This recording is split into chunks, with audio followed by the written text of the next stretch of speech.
Hello and happy Thursday, everyone. It is time for another open mic. And today I have a guest that I have not had much interaction with before, other than I recently became friends with him through Discord, I think it was. And we had a good little back and forth. So I asked him if he wanted to come on open mic and talk video games. And he said yes. So I wanted to welcome in Edgewood. Hello, Edgewood. Hello, Nerdinio. How have you been today? I have been good. Work has been pretty light as of this week, so haven't had a whole lot to do. So it's been nice. So uh, now it's time to talk video games. So I'm glad we could make this happen. We were originally planned for a few weeks ago, but I don't remember what happened. But I had to reschedule. So thank you for working with me on that and making this happen, anyways. So hello. So I see that you have your well, I have a few friends who do this like animated. It's not like a VTuber, but like what do you call where it's more of like not a fully 3D rendered model, but more of like an image that like moves and talks when you talk and blink. Like, is there a term for that? Yes, the term would actually be called a PNG tuber. PNG tuber. You Okay, that makes sense. usually there are some people who do like stick to this format. But there are a lot of people, including myself, eventually who would really want to get into like the traditional VTubing. Like this guy who's right behind me, who's a bit more animated. Um, I I because I've wanted to kind of move towards that, but not having a model of my own that's of my own depiction. I kind of just have this, little guy just hanging out because I don't think I've ever really seen anyone else do that. So I just kind of have a Snatcher right behind me. He's from Okay, A Hat Time. that was gonna be my next question is about him. Yeah, and in the lore, in my own community is that due to that that due to the acquirement of forbidden knowledge, um, I had sold my soul to this guy, and now he just hangs around with me. And you said his name is Snatcher. Yeah. Well, cool. And you have the famous Windows XP background. Oh yeah, it's usually like my go-to like default like background rather than just having black because this guy behind me just doesn't do well with just having a black background. Yeah, he would kind of blend in, so it Yeah. makes for a good contrast. So I'm curious because I learned this, yeah, maybe like a year or two ago, some information about that image. Do you know anything about that image where it was taken? Um, I believe it is a big old field in like the state of Nebraska or something. Um a lot of there's a whole lot of people that has gone to like you look up Windows XP hills and like on Google and you'll see that like, oh, it's a big old like field out in like Oklahoma, Nebraska, that sort of area, I believe. Okay, because I don't remember where someone brought it up on a stream I was watching and showed like a then versus now, and Yeah. it looked completely different. But I'm almost positive that it was like what all these years that was like the basic default background for Windows XP. I thought it was like in like some like evergreen place like Switzerland or something, and it turned out it's been like I said, it's been a while since I watched this, but I'm almost positive it was like just like the side of the freeway, some hill, like here in California, actually. Oh, is it? I would have thought it was like right near like some like cornfields or something because that's kind of the vibes that it gives off to me. But now you say California kind of makes sense because like Microsoft headquarters is in California, so I imagine they don't want to, I guess, go too far. Yeah, I just pulled it up because I'm pretty sure it was, and yeah, it's in California's wine country, which is not too far from me, um, Okay. near Napa. So yeah, just a random bit of knowledge that your background reminded me of. But anyways, we will go ahead and get on into video games. So I'm a big video game enthusiast. You're a big video game enthusiast. It sounds like you Yep. are a fan of more retro games. Before we get heavily, well, I'm assuming that's probably where we're going to go for most of the topic, is retro games. But do you play much modern stuff, or do you basically just stick to older stuff? I actually do play a lot of modern stuff. It is a lot of Nintendo. I've just grown up with Nintendo for most of my life, and I've also play a lot of PC games as well. Okay. PC games, it's mainly due to convenience. I'm always in front of my computer; it's right there. Helldivers 2 is very fun, so Ooh, we got you to know, connect up because I've been playing that as well. yeah, absolutely, 100%. And yeah, and like I said, Nintendo, I play the Switch a lot as well. Um, and that's, like I said, mainly due to me having grown up with Nintendo. Okay. Yeah, so I think we met through the Melee Games community. I'm good friends with them, and as you probably know, they're big Nintendo fans. So um, Mhm. that makes a lot of sense on how we connected. But okay, because yeah, I play. My main platform is Xbox. I'm an achievement hunter and a completionist, so I love hunting for achievements. And actually, tomorrow I'll be doing my next episode of Achievement Chasers with my friend Dude 1286, who's also an achievement hunter as well. Oh But yeah, I can 100% respect that because a lot of times what I also like to do is also do achievement hunting through retro games. retro Um, achievements, okay, cool. I was yeah, going to retro ask you achievements. about Yeah, that. Awesome. We got to become friends on there as well. absolutely. Okay. So yeah, dude 1286 actually wrote it's been a while since since he did, but he actually wrote a good number of achievement sets for games on retro achievements. And he's the one who introduced me to retro achievements, and so I haven't played much yet. But I do plan to play a bunch of stuff because I was a Nintendo kid growing up. I switched over to Xbox during high school because of Halo, and then really got sunk in with the 360 when they introduced achievements. But I'm looking forward to going back and playing a lot of games from my childhood with achievements attached to them. So um, cool. So what? Give me a little bit of your gaming background. What do you start with? What are some of Well, your favorites? how far do you want to go back? Because I could absolutely go back to when I was like 5 years old. I can go back to the same age that my son is now.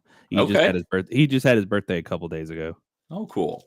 Yeah, so I started off my first was I got a Super Nintendo for Christmas from my grandparents in like 92-ish, and it came with Super Mario World. That's what kicked off my journey to becoming a gamer. So, curious where it started for you. So where it actually started off for me, um, so I I lived in a household that wasn't particularly well off. So a lot of what I've gotten, mainly because I was the last born.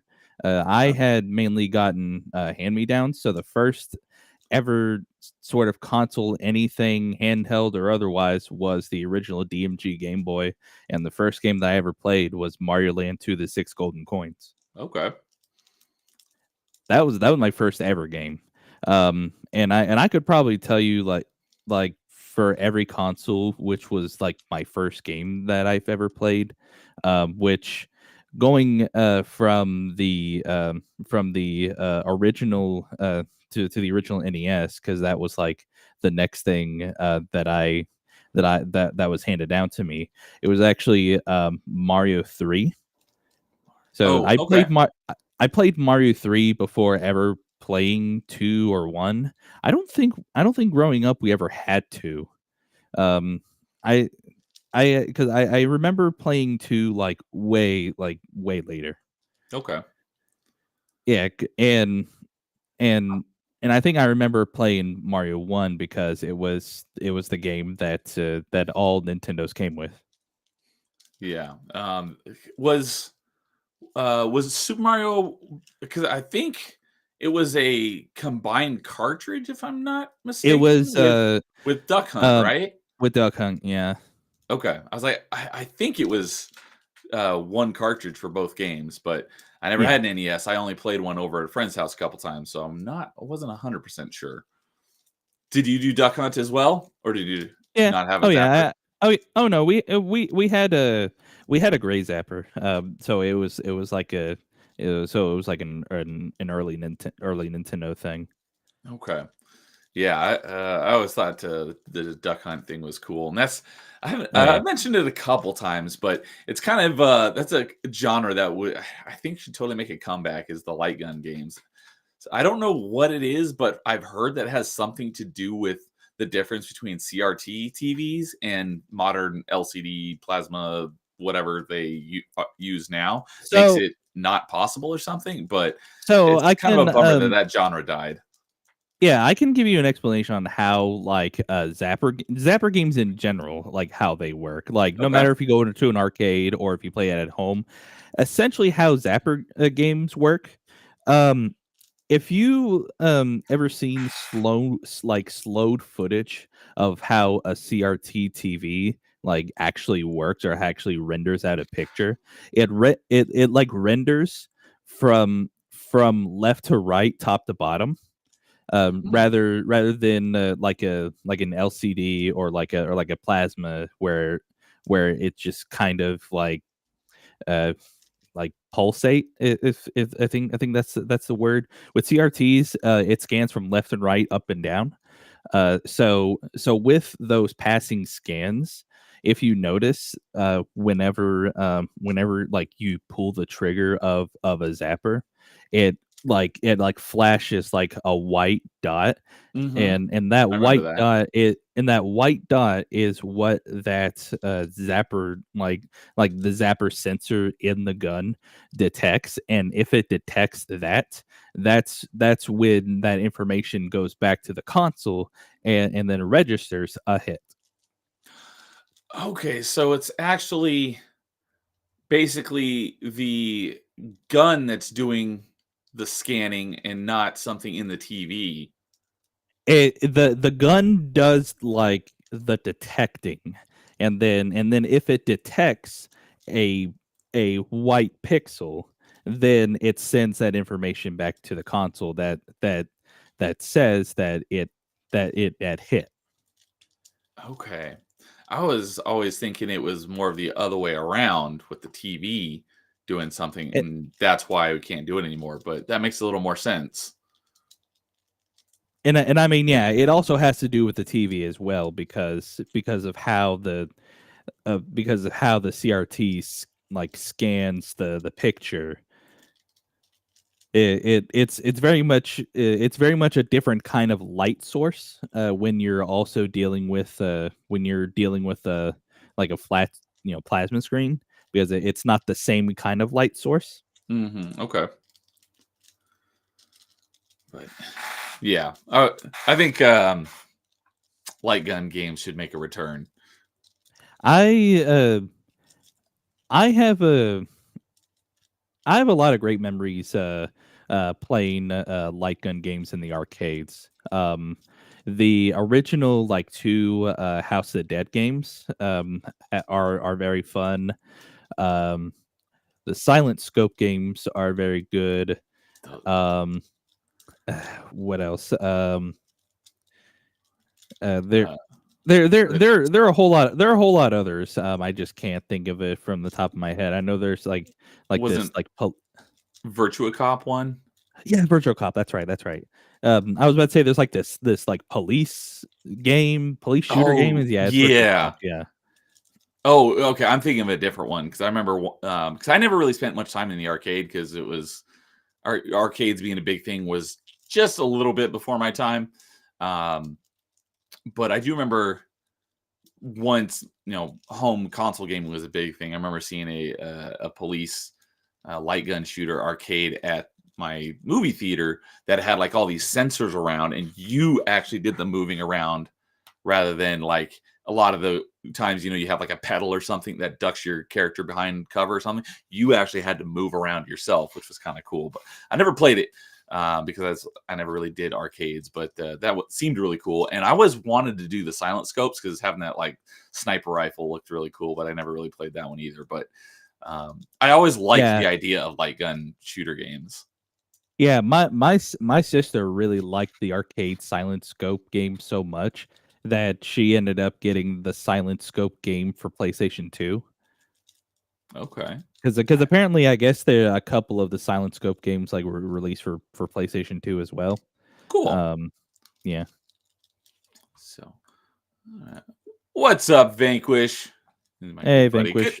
good to see you. We were playing Helldivers last night, and it was fun. And Area 51 was awesome. That was another popular one. Yeah. Vanquish, were you? Because I know, like with modern games with special peripherals, like like the music games, like Rock Band and stuff, you could technically play those with a controller. And Guitar Hero 3 even had some achievements for it, which was really stupid. It's like that kind of defeats the whole point of playing the game. But was it even possible to play these games without the light gun peripheral? Um, or were some of these games you use a controller and they just modified the game some way? How? I'm not sure, so I'm just curious. In older retro games, you had to have the light gun.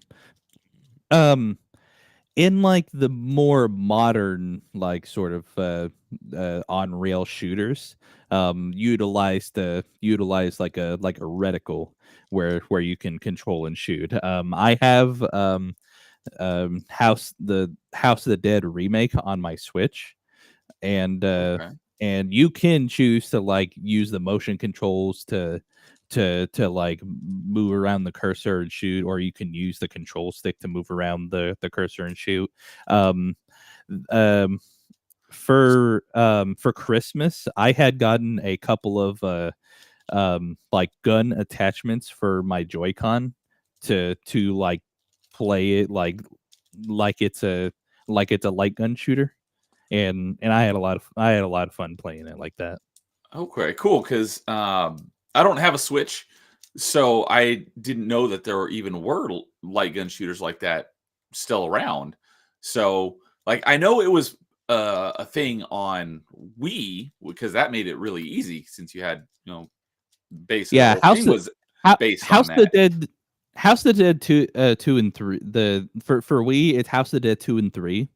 I I just wish that they had also released that on Switch as well, because I had a lot of fun playing House of the Dead 2 and 3 on my Wii. I have an old like video on my channel. It is not public, but basically it was back then when hardly anybody had a capture card, so we just had to point the camera at the screen. But Okay. but like but like but like I recorded a whole play session of playing House of the Dead 2 and House of the Dead 3, and and I think I might have like messed up like a few times, but I was able to get through it like all the way through. It was fun. Nice. Sweet. So I'm curious on the technology side of things, how do how you said you have House of the Dead on Switch? Is that right? Yeah. How does that work? Since I know you have motion controls in Yeah. the Joy Cons, but it doesn't do like an infrared thing like the Wiimote did, does it? No. No, it uses gyro controls. Okay, so is it less accurate than the older type of light gun shooters were? It would seem like that would be less accurate. Maybe it's more accurate. I don't know. It's Can you tell okay. a difference? Okay, so you can, and they have addressed this. Um where So a lot of times with gyro controls, a lot of it like a lot of like the gyro mechanics can kind of drift a certain way, which is why like on like the it's like the L button if you're using the left controller, or the R button if you're using the right controller to center the the reticle. Okay. So, like, I imagine, like, during development, they were running into that problem. So, rather than trying to circumnavigate or try to make it better, they were just like, they were just like, "You know what? We'll go ahead and give them a button so that they can center it whenever it goes off where it isn't supposed to, and then they'll do just fine." And and it and it works just fine. At least for me, it works just fine. Okay, cool. That makes a lot of sense. I just wasn't sure like how that would work since I was like, I don't think the Joy Cons have an infrared thing on them. They might, and I don't know about it, but that What makes sense. Well, I mean, yeah, like the Switch doesn't use like a sensor bar or anything like that. Right. So they mainly rely on the gyroscopic motion controls. Now, do from what I've seen, it doesn't seem like a lot of Switch games use the gyro controls. Are there quite a few of them just because of my So lack of knowledge on this platform, or there really not so that many? so not a whole lot of games used it as like its main feature. Okay, Um more so like a background or secondary thing. Yeah, more like, if you're playing Mario Kart 8 and you wanna use the one controller, like actually turning it like a physical, like, steering wheel, you can do that. Like, Okay, that, for example, is something you can do thanks to the motion controls. Um, I know that with, Skyward Sword HD, you can choose to play it like you had before when you had played it on the Wii and, swing the controller, or you can use the thumbstick. oh, okay, gotcha. That makes sense. And Vanquish was saying that the best recent light gun game for me was Dead Space Extraction on the Wii. I did not even know that Dead Space had I a shooter game like that. I actually played that at a friend's house, and it was super fun. Cool. Yeah, I've not played any of the Dead Space games yet. I do have them in my ever growing to do list, so I will get to them at some point. But I'm kind of a baby when it comes to scary stuff. I typically don't do scary stuff. The main exception for that is like sci-fi horror. So Dead Space is right up there. So, like I'm more okay with that. Same And with like like Alien and Alien Isolation, Predator.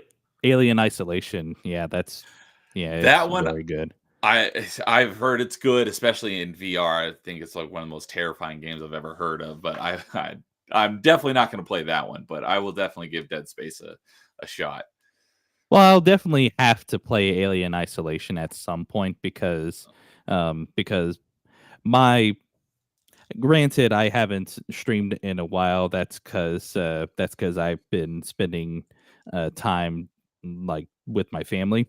But once I get back into to streaming, my series called Backlog Busters. Basically, I take all the games that I have in my backlog, some that I've never even touched, and just beat them. and I and this came as a realization to me that I just have like a huge list of games that's in my Steam profile. But not only that, a huge like list of games that I have for Switch. Not only that, but some games that I Xbox, PlayStation, and other retro consoles as well. Like I said, stuff that I've never played before. So I would love to actually like play them, have it out there that shows that I've played and that I beat it, and you know and I don't have to go back and play it again if I don't want to. Yeah. Okay. So once you get back to that, do you have any idea what you're going to start with? Um, I am actually going to start with a Metal Gear anthology, Okay. which I'm going to be starting with playing Metal Gear Solid 3. Okay. Wondering if you're going to go all the way back to the beginning, like Metal Gear on NES or something more Well, recent. I okay, so I don't own that game. Oh, okay. So, um, all the other Metal Gears, um, I do own, because I do own the Metal Gear Solid collection for PlayStation 3. So I can just pick that up, start with 3, and then start with 3, and then continue on um, with Portable Ops, and then Peace Walker, and then Metal Gear Solid 5, and then the original Metal Gear for the MSX, and then Metal Gear 2 Solid Snake, and then it's finally, and then finally Metal Gear Solid, and then Is Metal Gear Solid. the reason why it's kind of like all over the place is that chronological order? This would be chronological order, as far as the in universe time, because Okay. Metal Gear Solid 3 starts during the Cold War. Yeah, I don't know a whole lot about the Metal Gear franchise. I just know that the games kind of jump all over the place. So it's like the fact that you were going kind of all over the place on the order. I'm like, I have a feeling that's because that's the in-game chronological order. Yeah. Cool. Okay.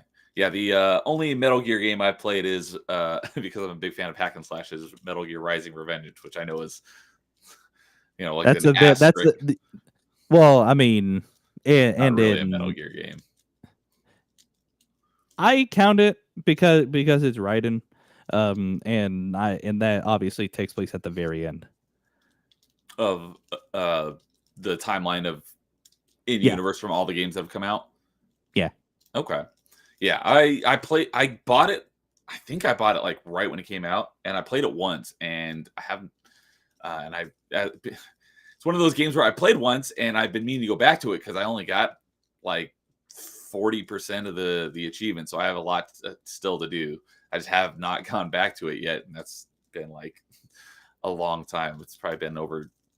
I want to say probably 12-ish years since that game came out. I definitely need to go It's back to it. That's a fun game. I love yeah, hack and slashes. recent oh, absolutely. Recently it's been getting like a new wave of following. I think I know why. There's a YouTuber who goes by the name of Maxor, who Okay. made a two-part series about it. It's hilarious, and it got people interested in it, and more people started playing it, and I'm all for it. Yeah, I have seen not a lot, but I have seen it mentioned a good number of times over the last couple months. So good to see it get some love because it's a pretty awesome game. So Absolutely, you'll have to point me in the direction that I'll have to go watch that at some point. absolutely. But okay, so that'll span from light gun games with Duck Hunt on the original NES. Oh So yeah, I was like saying like the first games of every like console that I had played them on. So So, what was your favorite on NES, or did you have a lot of NES? Did you play a lot of NES games, or was it just like a couple? there was a few. I Mario 3 and the Duck Hunt Mario 1 as well. Um I there was a I think it was called like Pro AM, like something or another. It was developed by Is it it was a developed by racing Rare. game? Yeah, it's a racing game. Okay, It's yeah, kind of it's Pro kind of like Am. it's kind of like Micro Machines. Okay, yeah, I've heard of that game. I'm not sure if I've seen it, but I do know of it. I had also played Journey to Silius. I've never even heard of that one. It's well, I mean, okay, so my brother had the game. Okay, this was all like RC Pro AM. That's right. Oh, hey, Um, Rocker Dude's here. What's up, Rocker Dude? yeah, RC Pro Am. Yes, Jour- that's the one. Thank and you. Journey to Sicilius. Like my brother had all these games were games that either my brother or my sister had. So Journey to Sicilius was a game that he had as well, Sounds and like an RPG. it's I don't exactly remember, but like years later on down the line, I found out that it's like one of the most rare like NES games out there, like a few notches behind the Nintendo World Championships. So, do you still have that one? No. Oh, bummer. Yeah, I don't really have any highly collectible things, but my rarest game, I believe, is a is it's like a collection.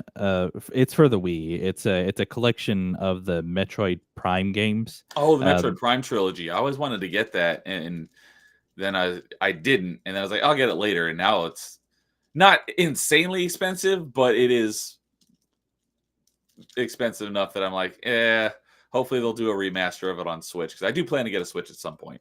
yeah, and the first one has been remastered, and it's super fun.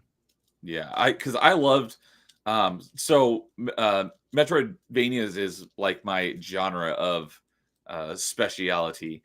And I love all the Metroid games, and the Prime games are my favorite. And I loved the 3 with the motion controls. And I love that Metroid Prime trilogy add those motion controls back into 1 and 2. So I was wanting to play it that way, but yeah, I never did. Yeah, funny enough, Prime 3 was actually the first Prime game that I played, Okay. and then retroactively I played the first two, and while I did have a lot of fun playing 3, Prime 2 Echoes is my favorite. Yes, Like Prime I'm 2 power. yeah, like people will say like, oh, the first Prime, it's like yeah, I get it. It was the first Prime. You played it on GameCube, and like it changed a lot. Especially for the better.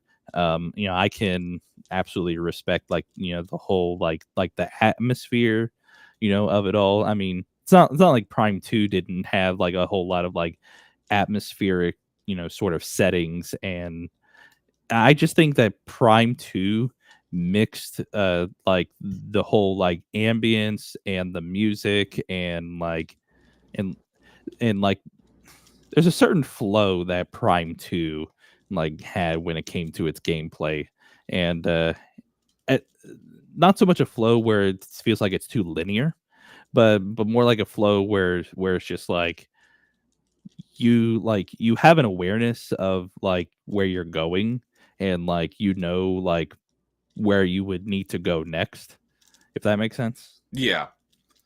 More so more so than the first one, because when I played the first one like on the GameCube for the first time, I kind of did get lost a couple of like quite a few times actually. And I'm someone who plays a lot of Metroidvanias, so Yes. All right. That we'll have to talk more about that specifically in a little bit. yeah.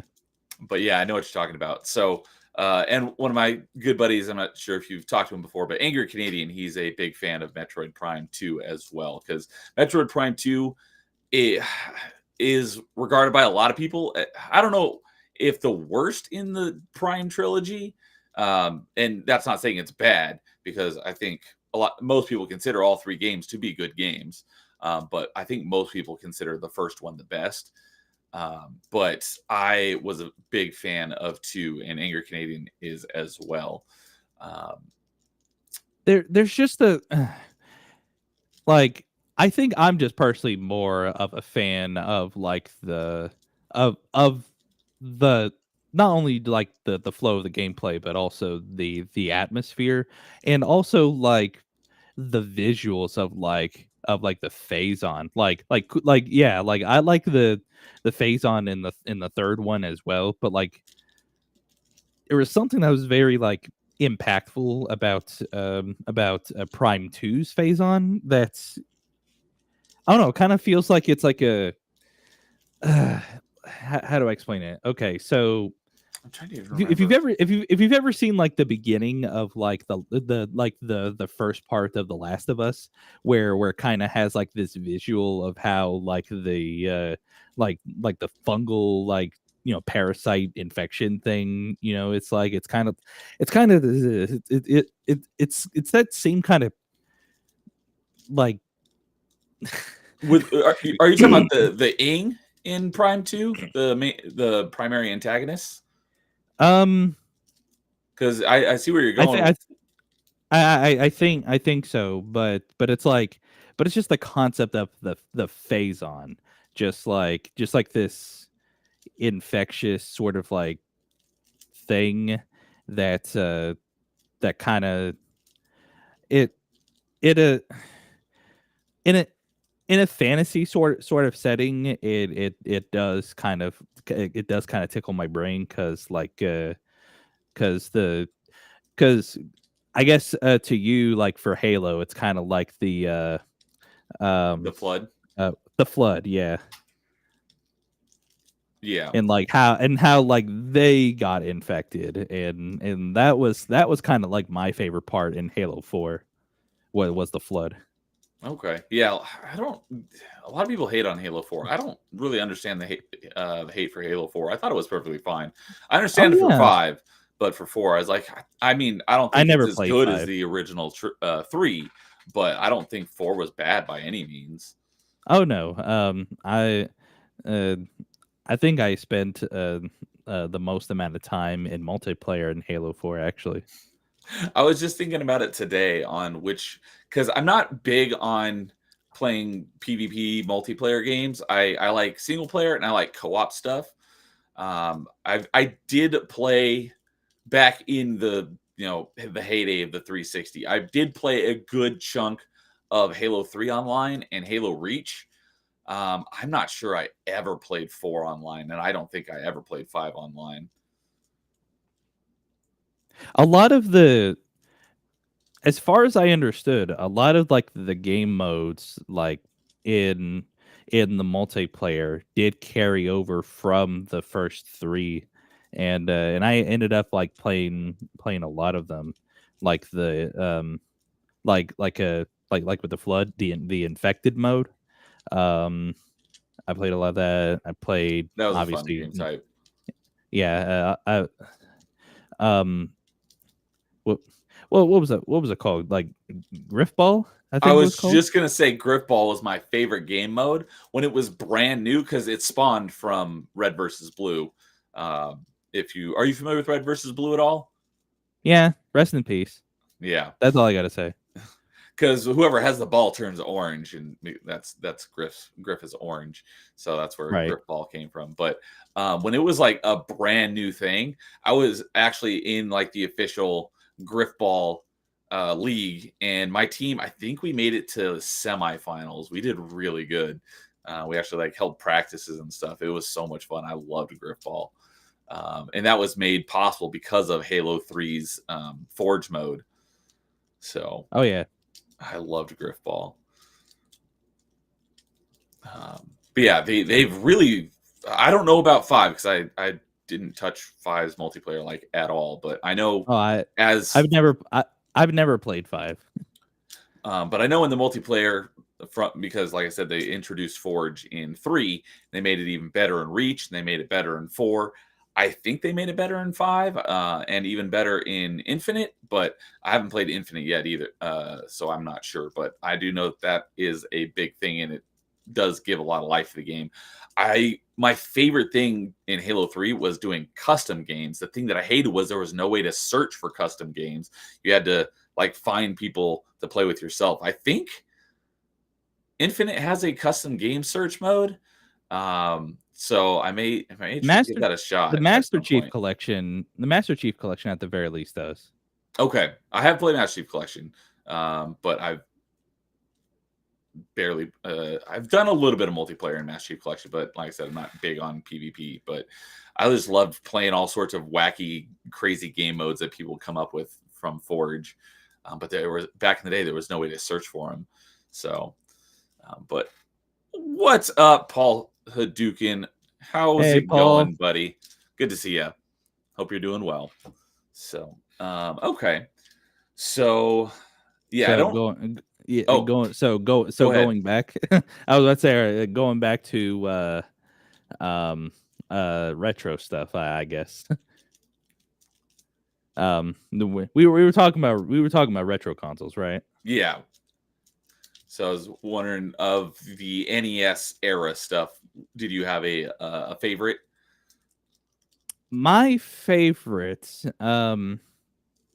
I think my favorite was the one that I had the most memories of, and it was played Mario 3. Okay. I played a whole lot of Mario 3, not only on the NES but also through the Super Mario collection on the Super Nintendo. I played Mario 3 on that as well. Yeah. So, like I said, I never had an NES, but I did when I got my SNES. I don't remember if I got it with my SNES, but I did end up also getting Super Mario All Stars at some point, which included Mario's, basically Super Nintendo versions of Mario's 1, 2, and 3. Plus, I Yeah. think it had the Lost Levels, and so that Yeah. was my introduction to the classic Mario's. Since my Super Nintendo did come with Super Mario Worlds, that's when I played the most. But I did play the All Stars as well, but it's been so long since I played any of them. I'm not sure I'd be able to tell you which one was which. So the first Super Nintendo game that I have ever played was actually Yoshi's Island. Okay, I never played that one because I didn't like the idea of babysitting baby Mario.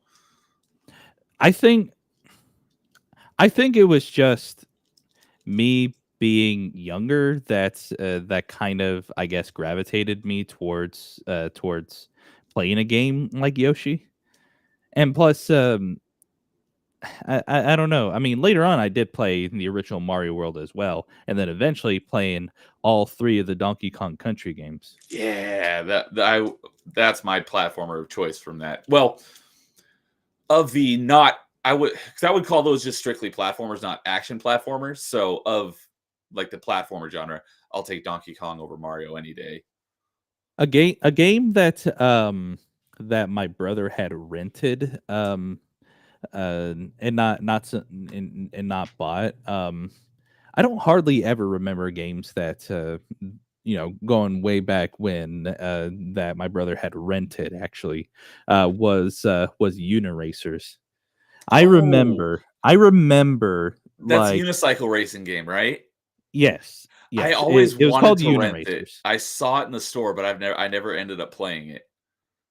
Um, for some reason, we would.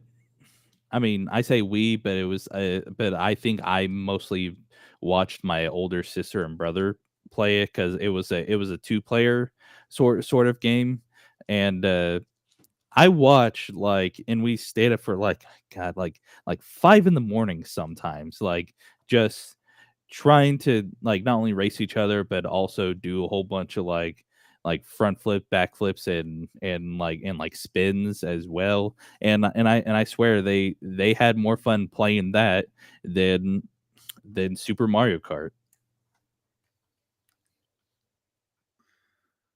Okay. Yeah, man.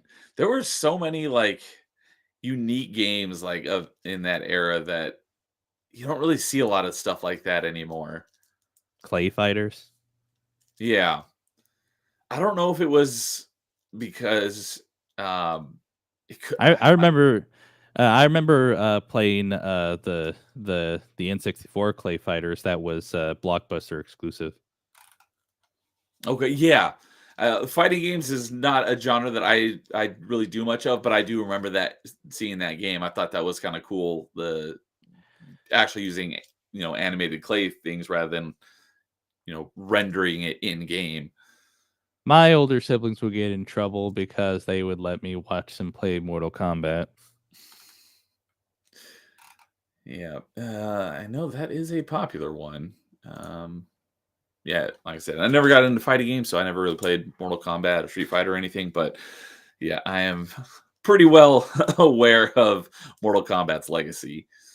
Yeah. Uh, but yeah, I don't know if it was maybe because games were cheaper to develop then, so it wasn't as big of a risk, or maybe it's just because developers were given more Well, I mean, leeway and they didn't okay, have so to rely on established franchises. I don't know, but yeah, there was just so much unique stuff back then that you don't really. I mean, you see it now with indie developers now. Um, so that's kind of filled that void. But yeah, a Yeah, lot of the there's a big lot of studios great don't indie really. developers. Yeah, it's just a lot of the big, big AAA studios, whatever. They don't typically venture outside their Or if wheelhouse, you're so to speak, or much anymore. if you're Ubisoft, quadruple A.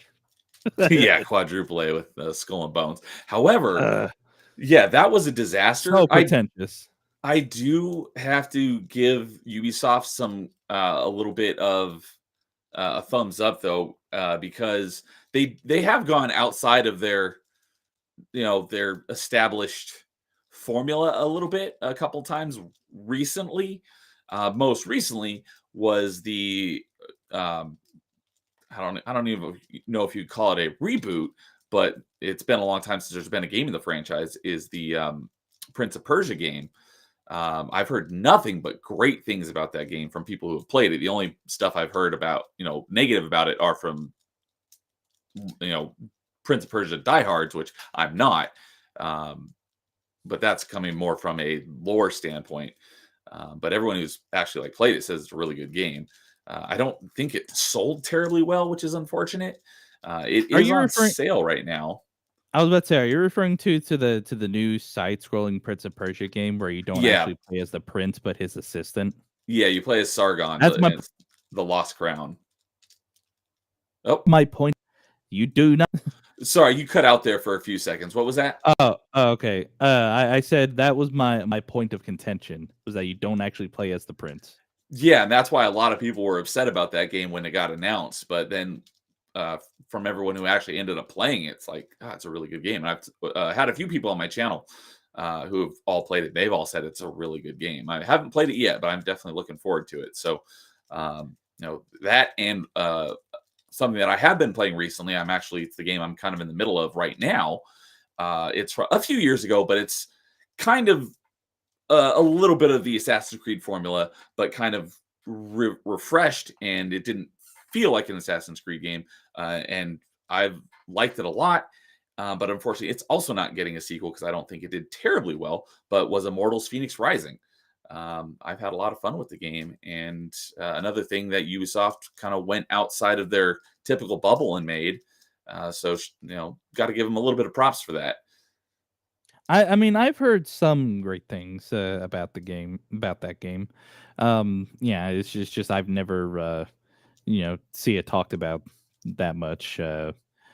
Um, but Ubisoft, like, I don't know But about them sometimes. they do a lot of stupid A lot of stuff too, times, though. a I lot will of give them times that.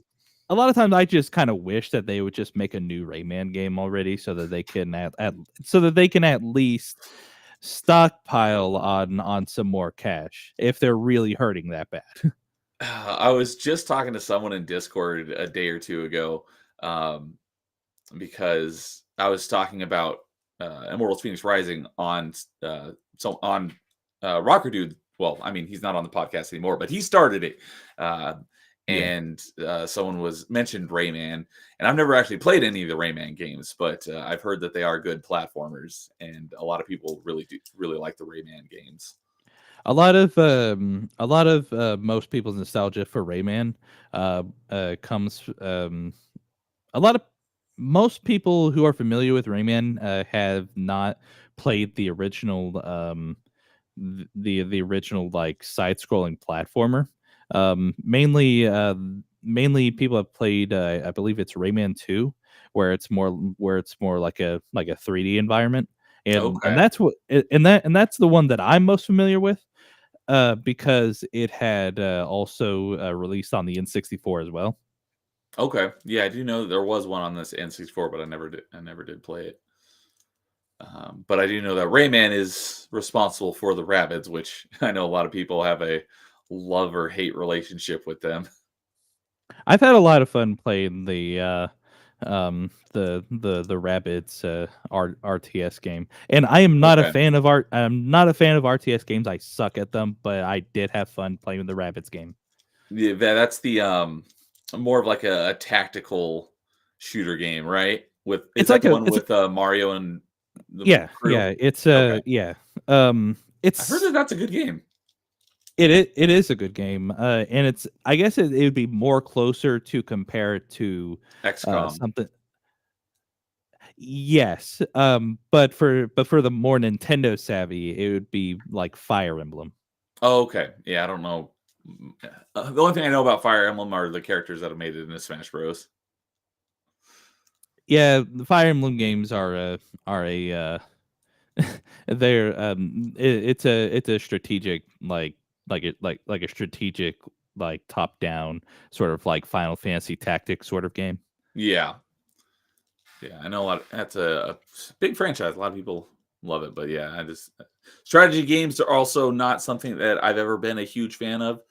So I haven't played a lot I've of them. always loved watching other people play it. I've always watched my big sister play um Warcraft, Starcraft, Age of Empires, um what else? Command and Conquer. I did play a little bit of Command and Conquer back in the day, Yeah, and a little bit of I've StarCraft. yeah, I've always watched my sister play those games, and she's really good at them. I'm not. Yeah, me neither. I was never good at them, but uh, I just liked the cool units in them, but I wasn't good at the games. Yeah, But yeah. also, Amin Ra coming in and saying moo, as always. Hey, What's up, Amin Ra? And CLS Studios. Good to see you. I haven't seen you in a while. see ya, Wow, caught let's. one of your streams. Hey, what's up? Good to see you. So, um, okay. So the Rayman games. You said you're most familiar with Rayman 2, which was in the or was a three-dimensional game. Did you play I guess the original, which was the 2D? Um, it would have to have been later on because that was like a PlayStation 1 sort of thing, Okay. and I never grew up with the original PlayStation, so I never played any of the Crash Bandicoots or Spyros until way later. Yeah, I didn't. I always wanted to play them, but I never had a PlayStation. So the first time I actually played any of them was with the Crash Insane Collection and the Spyro Reignited trilogy. Yeah, and and hopefully soon enough, because me and my wife were actually playing we're actually playing the Spyro trilogy, and hopefully we'll pick that back up very soon. Cool. Yeah, I did complete that one a couple years ago, but I've lightly touched the Spyro or not Spyro, the Crash Insane trilogy. That's another one I have to get back to. But man, that game is a lot harder than I was anticipating. I believe you. So, um, but yeah, Ubisoft has done plenty of stupid stuff as well, but I do have to give them a little bit of props for going outside of their typical um, area of expertise to do Immortals and Prince of Persia, even if they didn't sell terribly well. All I gotta say is that if they really want to make money, make another Rayman. That's all they have to do. So, like, is Rayman really that big of a draw? I would say if you hype it up, like if you hype it up enough, not only will you get the old people back, but you'll have a lot of new people introduced to Rayman to where maybe you could then re-release some of the old Rayman games. Oh, do some sort of like Rayman collection. Oh yeah, absolutely. Some of my favorite games, some That'd probably be an of easy the moneymaker. yeah, some of the best games that I played in the Rayman series wasn't actually even a mainline Rayman game. Um, it was it was a sort of kind of like competitive sort of racing game called Rayman Arena. Well, part of it was racing. Some of it was like a competitive like battle royale sort of thing. Okay. So, kind of similar to like the battle royale mode or of like Mario Kart? Yes, actually. Okay. I didn't even know Rayman had some sort of, kart racer type game. Well, I mean, it's not kart racing; it's like foot racing. Oh, okay. Oh, so it was more of like a battle. Okay. Gotcha. More like a battle royale, but not with vehicles. Right. Okay, I didn't know that existed either. Yeah, Rayman Arena, and I think it might be called something else like in like the European countries. Okay. So, okay. Um, but yeah, so what I was referring to earlier when I was talking about like the difference between like platform, which I'd consider like Mario and Donkey Kong versus an action platformer, because my favorite Super Nintendo games of all time are action platformers, is the Mega Man X trilogy on Super Nintendo. I freaking love those games, and those are the only games I've played on Retro Achievements so far. So, I've were you ever into Mega Man? So I've had been introduced to Mega Man very late. I had been introduced to Mega Man in like in my teenage years, like 13, 14. Like Okay. unfortunately, but ever since then, like I had played like all the original Mega Mans, one through like 1 through 10. Okay. But I have not played 11. I do have 11. I've not played it yet. I have 11 and Um, have not played it yet either. and but I heard that it is very good. It is very good despite the main guy who behind Mega Man is not there. Oh, Which Kenji okay, Inafune. yeah, well it's like it's a it's a strange bit of irony. So Inafune was left Capcom because I guess they didn't agree with his vision or something. So he went off and made Mighty Number Mighty Number Nine, 9. and it didn't do well at all. And then Capcom was like, "We're gonna release Mega Man 11," and it did so much better. Yeah. Mighty Number 9 Uh, was also a crowd-funded game. So not that there True. aren't good crowd-funded games, but that's I always hadn't time. always take your crowdfunding games with a pinch of salt. Um, it looked like a cool game, but I've never played it, and I've like been tempted because it's been on sale a bunch of times for like super cheap. But I go and look at like reviews and stuff. I'm like, yeah, nope. Yeah, Um, I've there's a um I've had quite a bit of points of contention when it came to Inafune. Um because I had backed up Bloodstained, and in which it one? the first one. Uh, the 2D plat or the like pixel art one? No. That I Okay, think that was the second one, I believe. because just like Castlevania, like the original Castlevanias are platformers. So there's Bloodstained Curse of the Moon, which 1 and 2, which are just like that. And then there's the Castlevania basically became the Metroidvania like game. That's where the Castlevania part of Metroidvanias comes from. Right. Um, and with Symphony of the Night, and then the Bloodstained game that base is really is the spiritual successor to Symphony of the Night is Bloodstained Ritual of the Night. So I'm assuming that's what you're talking about. Correct. That was also a crowdfunded game, but turned out pretty Yes. well. It turned out okay.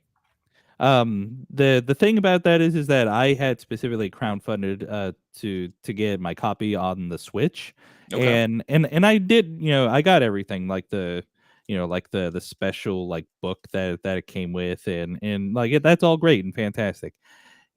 I It just didn't like compared to footage like on other consoles and on PC. The Switch like was like capped at 30 FPS, and I'm just like, really? Really? Come on. Yeah, I played it on Xbox One. Yeah, because I don't think the Series X was out when I played it. Yeah, Um, I think it must have been Xbox One. yeah, and my I liked the game. My biggest issue was the quests. Like I don't know how you would possibly figure out some of these quests and what you needed to do without going on the Oh yeah, internet. It it made was some of them made absolutely zero sense. But other than that, I like the game a lot, and I am going to be playing it again at some point. Um, yeah, I mean, I know I'll have to play it on stream at some point because of my series. So yeah. so I'm looking forward to that. So Rocker Dude saying that he'd buy it, the next Rayman game, no question, if it assuming it came out. So cool. Oh yeah, me Rocker too. Dude's a Yeah, me fan of too. Rayman as well. Yeah, me too. 100%. like yeah, like we had, gotten like the Rayman Legends and the other one, because they were both Rayman, like 2D like side scroller platformers, and they're super fun too. I'm not, bar none, no questions asked, very fun games. I recommend picking up the Rayman Legends like deluxe thing that's on Switch, which includes all of the 2D like Rayman levels. Like I Oh, so there recommend, basically already is a collection of Rayman games, well, just for the 2D just the 2D one. side scroller, but I want to see like a new 3D platformer Rayman. Okay, cool. Yeah, it sounds like Rocker Dude's there with you. And last week's open mic guest, BD Jake, like the stream nerds. What's up, Jake? Good to see you, buddy. Hey Jake. Um, okay, so one of the interesting things about Bloodstained Ritual of the Night is while it was in development, but before it came out, it had like a completely different art style, and they almost redid it. Uh, almost not the game, but the art style changed drastically to what we got, and it was, I think, the I couldn't really describe it, but I remember I was watching a video that was talking about like games that changed drastically in development, and that was on the list. And they showed like the before and after, and I think that was a smart move because another one that was also on that list that did a very similar thing was Borderlands, because before Borderlands came out, it was not going to be the cell shaded look that we got, and I think that was also a good call. I don't think the game would have done as well with the non cell shaded look that they were going with beforehand. Yeah, it was gonna be more closer to looking like a gritty sort of Mad Max sort of thing, right? Yeah, exactly. Um, But yeah, speaking of Bloodstained Ritual of the Night, it used to be on Game Pass. It left, and then it just recently came back. So if there's anybody out there who wants to play Ritual of the Night, it is on Game Pass right now, both the Xbox and the Windows version. So good to catch another. Good to listen to some game talk to wind down. Yeah, that's the whole point of open mic. So, Yep. um, so but yeah, so oh, that's right. We're talking about Mega Man, and we Yeah. got we got off to Capcom. But you were saying that you've played 1 through 10. Did you play any of the Mega Man X games? I have played 1 through 3. Okay. I know the X games go all the way up to 7, I believe. 8. 8. We Okay. don't talk about Um 7 though. Listen, I think there are funny moments in 7. I will give it that. There are funny moments in 7. Okay. The fucking like the guy who's like fucking shouting. He's like burn to the ground. That Yeah. fucking I don't know what his name is, but he's fucking hilarious. Yeah. And I I don't know have either. I have the Legacy collection, Okay. and I think it has X7, I believe.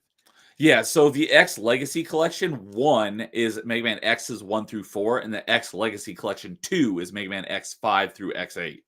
Okay, good. I have all of them. I can't wait to play them whenever I get around to them. Yes. Okay. So I played I never actually owned any of the X games. The first one I actually owned was X3, and that was like I probably got it like 10 years later. So it wasn't anything new, but I did either rent or borrow all of them, and I played the heck of a lot of them back then. I probably played more of them now with the X Legacy Collection, but those are my favorite Super Nintendo games. I did play X4 and X5 on PC because those ones came out because it's one of those genres where Mega Man was like a Nintendo thing, and then they switched platforms because the X1, 2, and 3 were on Super Nintendo, but X4 and 5 were not on Nintendo platforms. They went to PlayStation when it came to consoles. But Yeah, I like never had a Final Fantasy. PlayStation. Yes, Final Fantasy did the same thing. But I played X4 and 5 on PC. I think I played X6 on PC as well, but I never actually played X7 or X8 until the Legacy Collection. And yeah, X7 was terrible. That's the one because they actually went into, rather than being a side scroller, went into a 3D environment, and it was not good. But X8 went back to being a 2D side scrolling platformer, and it was pretty good. I do want to play through X8 again, so I'll do that at some point. Was there a big gap between the releases of X7 and X8? I think there was. I don't know how long it was though. Because that would be the only explanation as to why the why those two games have like different styles of play. Because like as you can like see from like X1, like from X1 to like 5 or like X1 to X6, where it was side scroller, and then it went to 7, and then it kind of stagnated as far as I remembered, because Yeah. because you just told me that there was an X8 and I didn't know, because that all I remember that there was an X7. So Yeah, a lot of people consider X4 to be one of the good ones. I thought it was good. I liked it. But they like, it changed console generations, and just the feel of the game was drastically different than it was before. And I liked the feel of the X1, 2, and 3 games on Super Nintendo better. But X4 was a good game. Most people consider 5 to be okay, and X6 to be bad, and X7 to be terrible. But X8 was pretty decent. But the time between them is not all that much. So X6 was November of 2001. X7 was July of 2003. So about 2.5 years. And then from X7 to X8 was only like a year and a half. It was December of 2004. So there wasn't a huge gap between X7 and X8. There was a bigger gap between X6 and X7. that's strange, because I mean, I guess maybe they just thought, well, this didn't do well at all, let's go back to form, I guess. Yeah. Um, in mainline series, I will die on the hill to say that Mega Man 8 was a good game. The original 8, not X8, correct? Yeah, the original 8. Okay. I will die on the hill to say that 8 was a good game. I did like the charm of the cutscenes. And I think that's just me. But but this is like going back. Oh, DJ Go Mike ahead. Fury. What's up, DJ Mike Fury? He's there with you. Mega Man 8 is good. Yeah, like the cutscenes and like the art style. I really like the art style in Mega Man 8 as well. And then when Mega Man 9 released for the WiiWare, I was obsessed. Cuz honestly, I think what I missed about the original like mainline Mega Mans was like what I loved about the original 1, 2, and 3 was the challenge that was the absolute challenge that they had, like Those are in pretty like brutally on difficult games. yeah, and Mega Man 9 like brought back that challenge, and it was unique. The like the music was fantastic, and like I said, like all the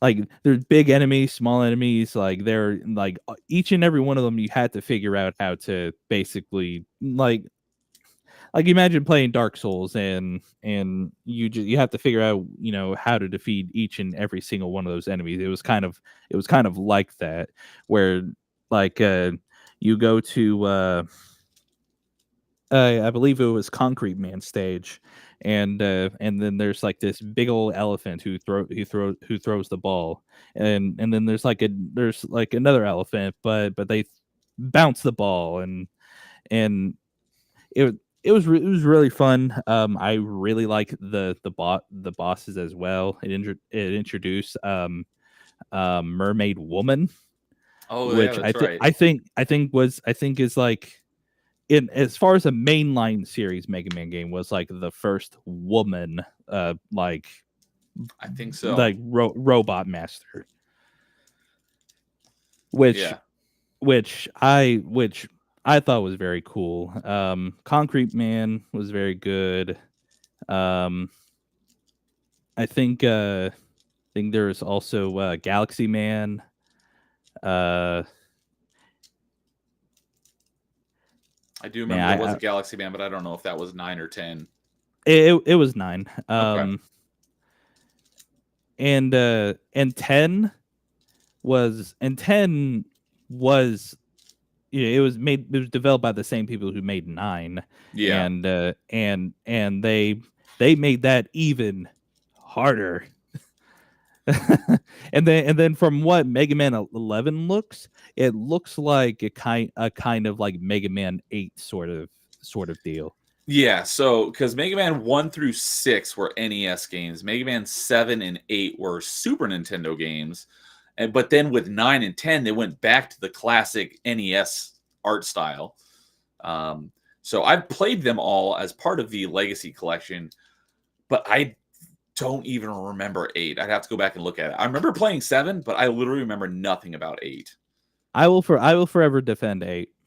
But so yeah, I don't know if they're one way or the other if that one was regarded well or not.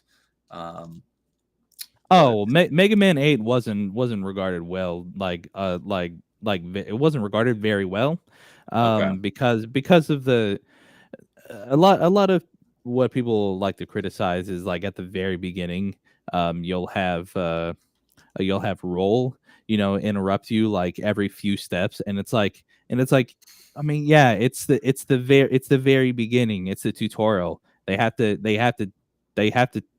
pretty much tell you how to play. I mean, yes, I get it. You probably want to learn it all by yourself, but there might be people who are coming in that may have never played a Mega Man game ever. yeah, it's like, On there's a not on a not a whole lot to learn on a Mega Man game.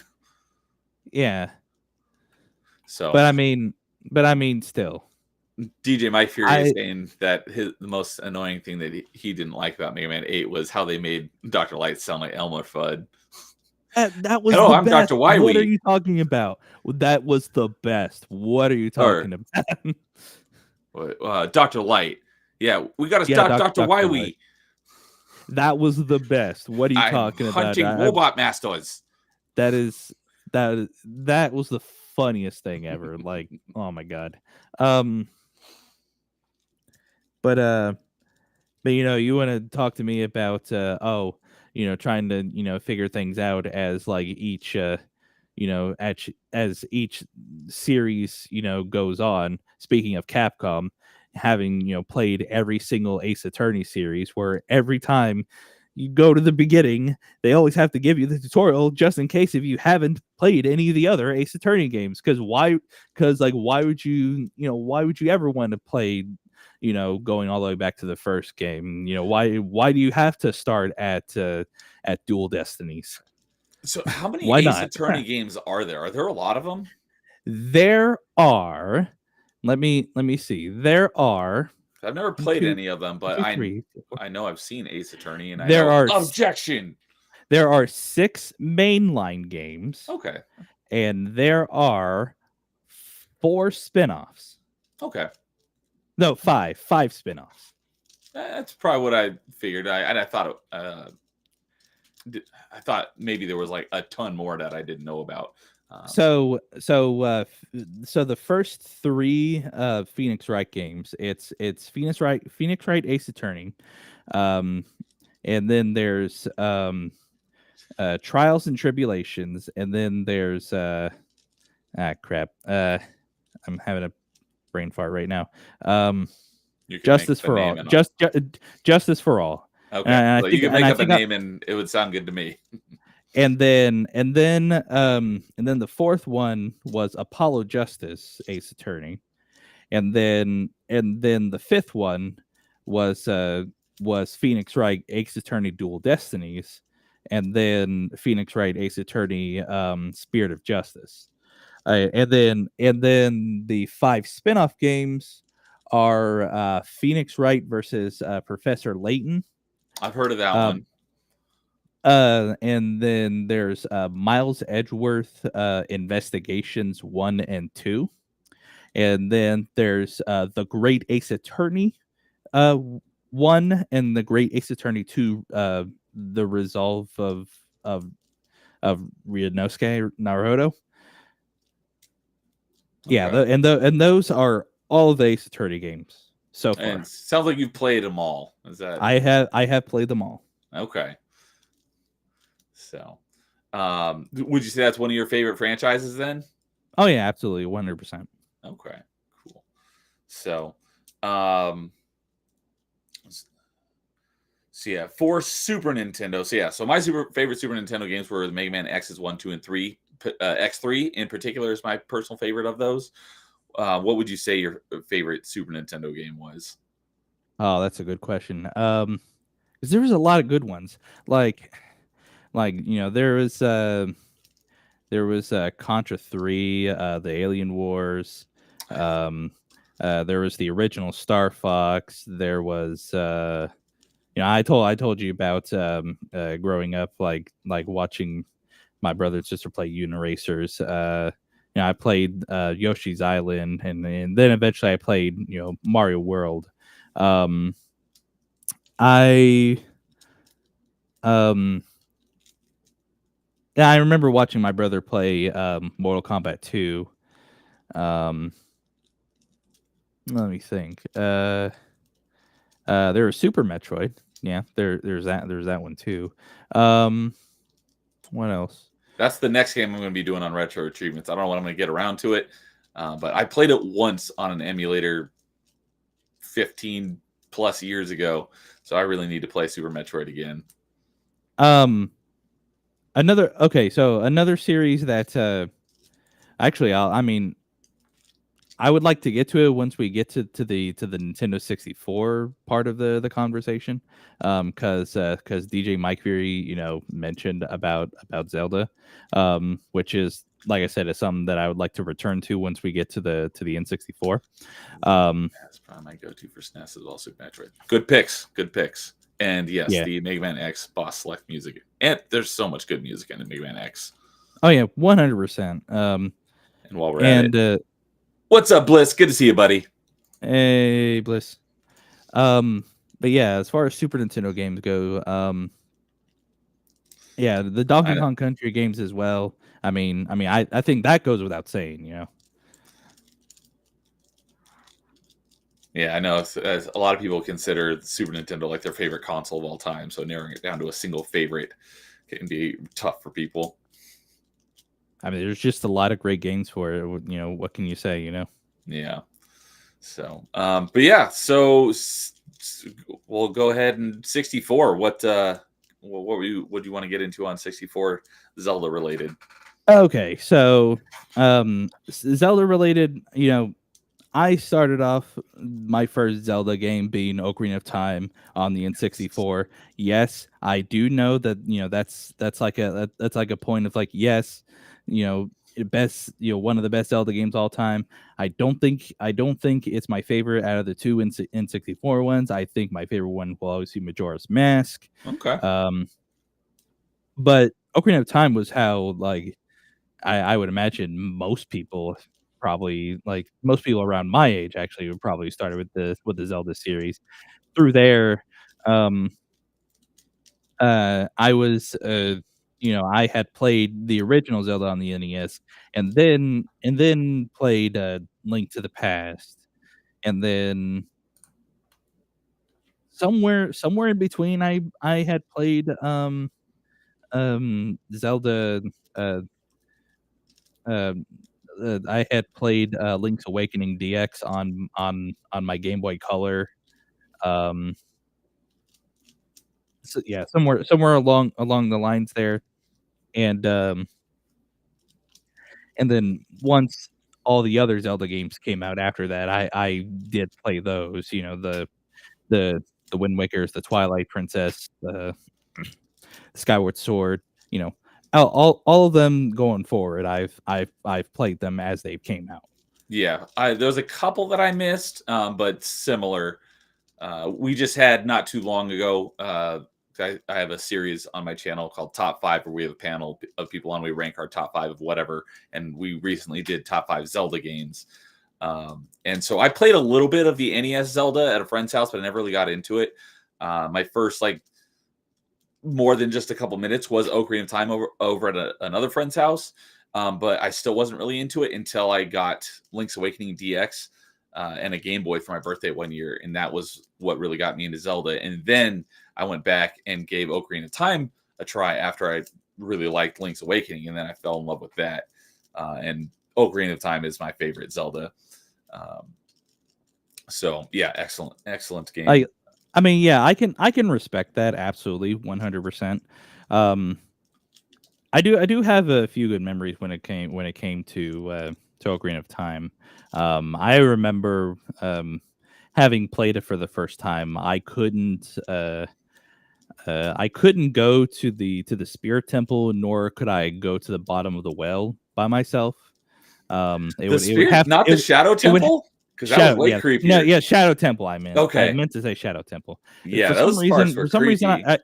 yeah, the Shadow Temple and the bottom of the well. Like I couldn't do those by myself when I was younger. I either have to had my sister there or it had to be during the day.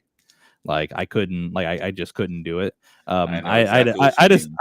I had a similar thing when playing GoldenEye. One of the stages was like in the jungle in the dark, and Oh. I couldn't like go. I couldn't play that stage because a man could just pop up right in front of me and it scared me to death. The one of the cool things about the jungle level is because you fought Xenia Onatop at the end, and that Yeah. was the only time in the game where you get to dual wield two different weapons because she had an RCP-90 and a grenade launcher. Oh yeah.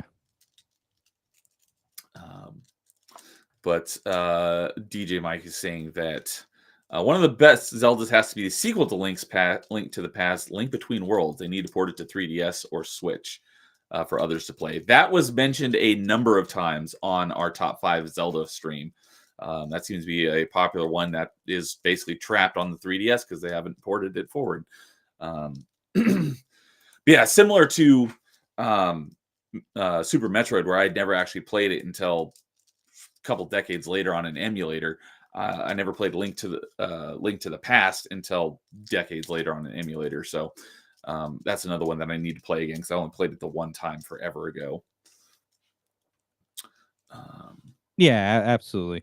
I can go on my memories of playing N64 games. Like I could talk about playing Turok and like Doom 64 I've and never done Doom 64. I have it you can now on my Xbox, but I haven't played it yet.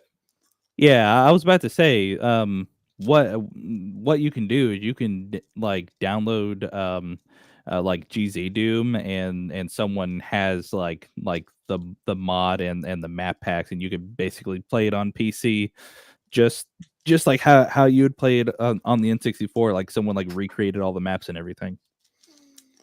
So I've heard of GZ Doom. What exactly is GZ Doom? GZ Is Doom that a mod? it is an open source it is like an open source base like Doom sort of Like creator sort of thing? You can build Doom levels?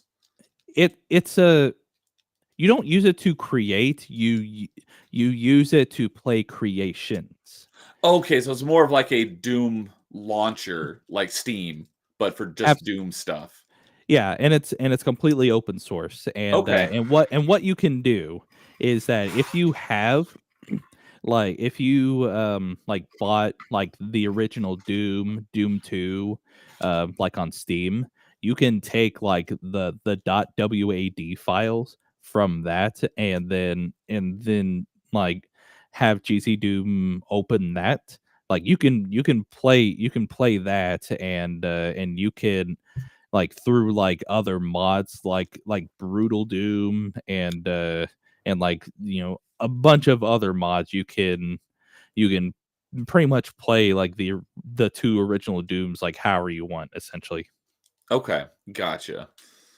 Yeah, I remember because Melee James does like roulette streams. There was one time where he did just a Doom mod roulette stream and just let the wheel pick what Doom mod he was going to be playing. So I know that there is a virtually limitless number of mods for Doom because it's one of those games. There's the whole meme of Doom runs on anything. Oh yeah, 100%. And truly, if the only game that you had or that you were only ever allowed to play if was Doom, you can like just play a whole bunch of different Doom maps and like never like run out. Yeah. Yeah, I never played any of the classic original Dooms until after Doom 2016. So Doom 2016 was my actual entrance into the Doom franchise, and then I went back and played the older ones. Yeah, that one was really good. Seinfeld, DJ Doom and Mike. Jerry's apartment. You should also check out nuts.wad. Let's see. myhouse.wad. These H Doom mods. H Doom. No, don't actually play H Doom. Don't actually play H Doom. That one's gotten mentioned a bunch of times. Is that the don't actually play it. I say, is that the porn one? Yes, it is. Okay, that's what I thought. James mentions it every once in a while. I'm not surprised. But my favorites, so like my Ocarina of Time, my favorite Zelda, and one of my favorite N64s. Oh, yes. Is that what? I did not realize that H actually stood for something, but that makes sense. Yes, Jake. Thanks. Ocarina of Time was one of my favorite games, and then probably my other tied for favorite game on the N64 was Perfect Dark, because it took everything GoldenEye did and did it better. But GoldenEye is the one that got all the attention. It's a bummer that Perfect Dark didn't get as much attention as it deserved, because it did GoldenEye, but everything better. Did you do much GoldenEye or Perfect Dark? It was definitely GoldenEye for me. The Perfect Dark, I think the reason that we didn't did Perfect Dark come with the expansion pack? I don't think so. I think I got my expansion that's probably the reason. I think my expansion pack came bundled in with Donkey Kong 64, and so I already had it when Perfect Dark came out. So with that, because we did a lot of renting, and a lot of times, like when you rent games, they don't tell you that you need like the expansion pack or anything. So when it came to us renting Perfect Dark, we couldn't really play the campaign. Like I think we could only really play like the tutorial or something along those lines. But because if you didn't have the expansion pack, I think you didn't have access to the single player, and you had very limited multiplayer options. You need the expansion pack to do a lot more stuff.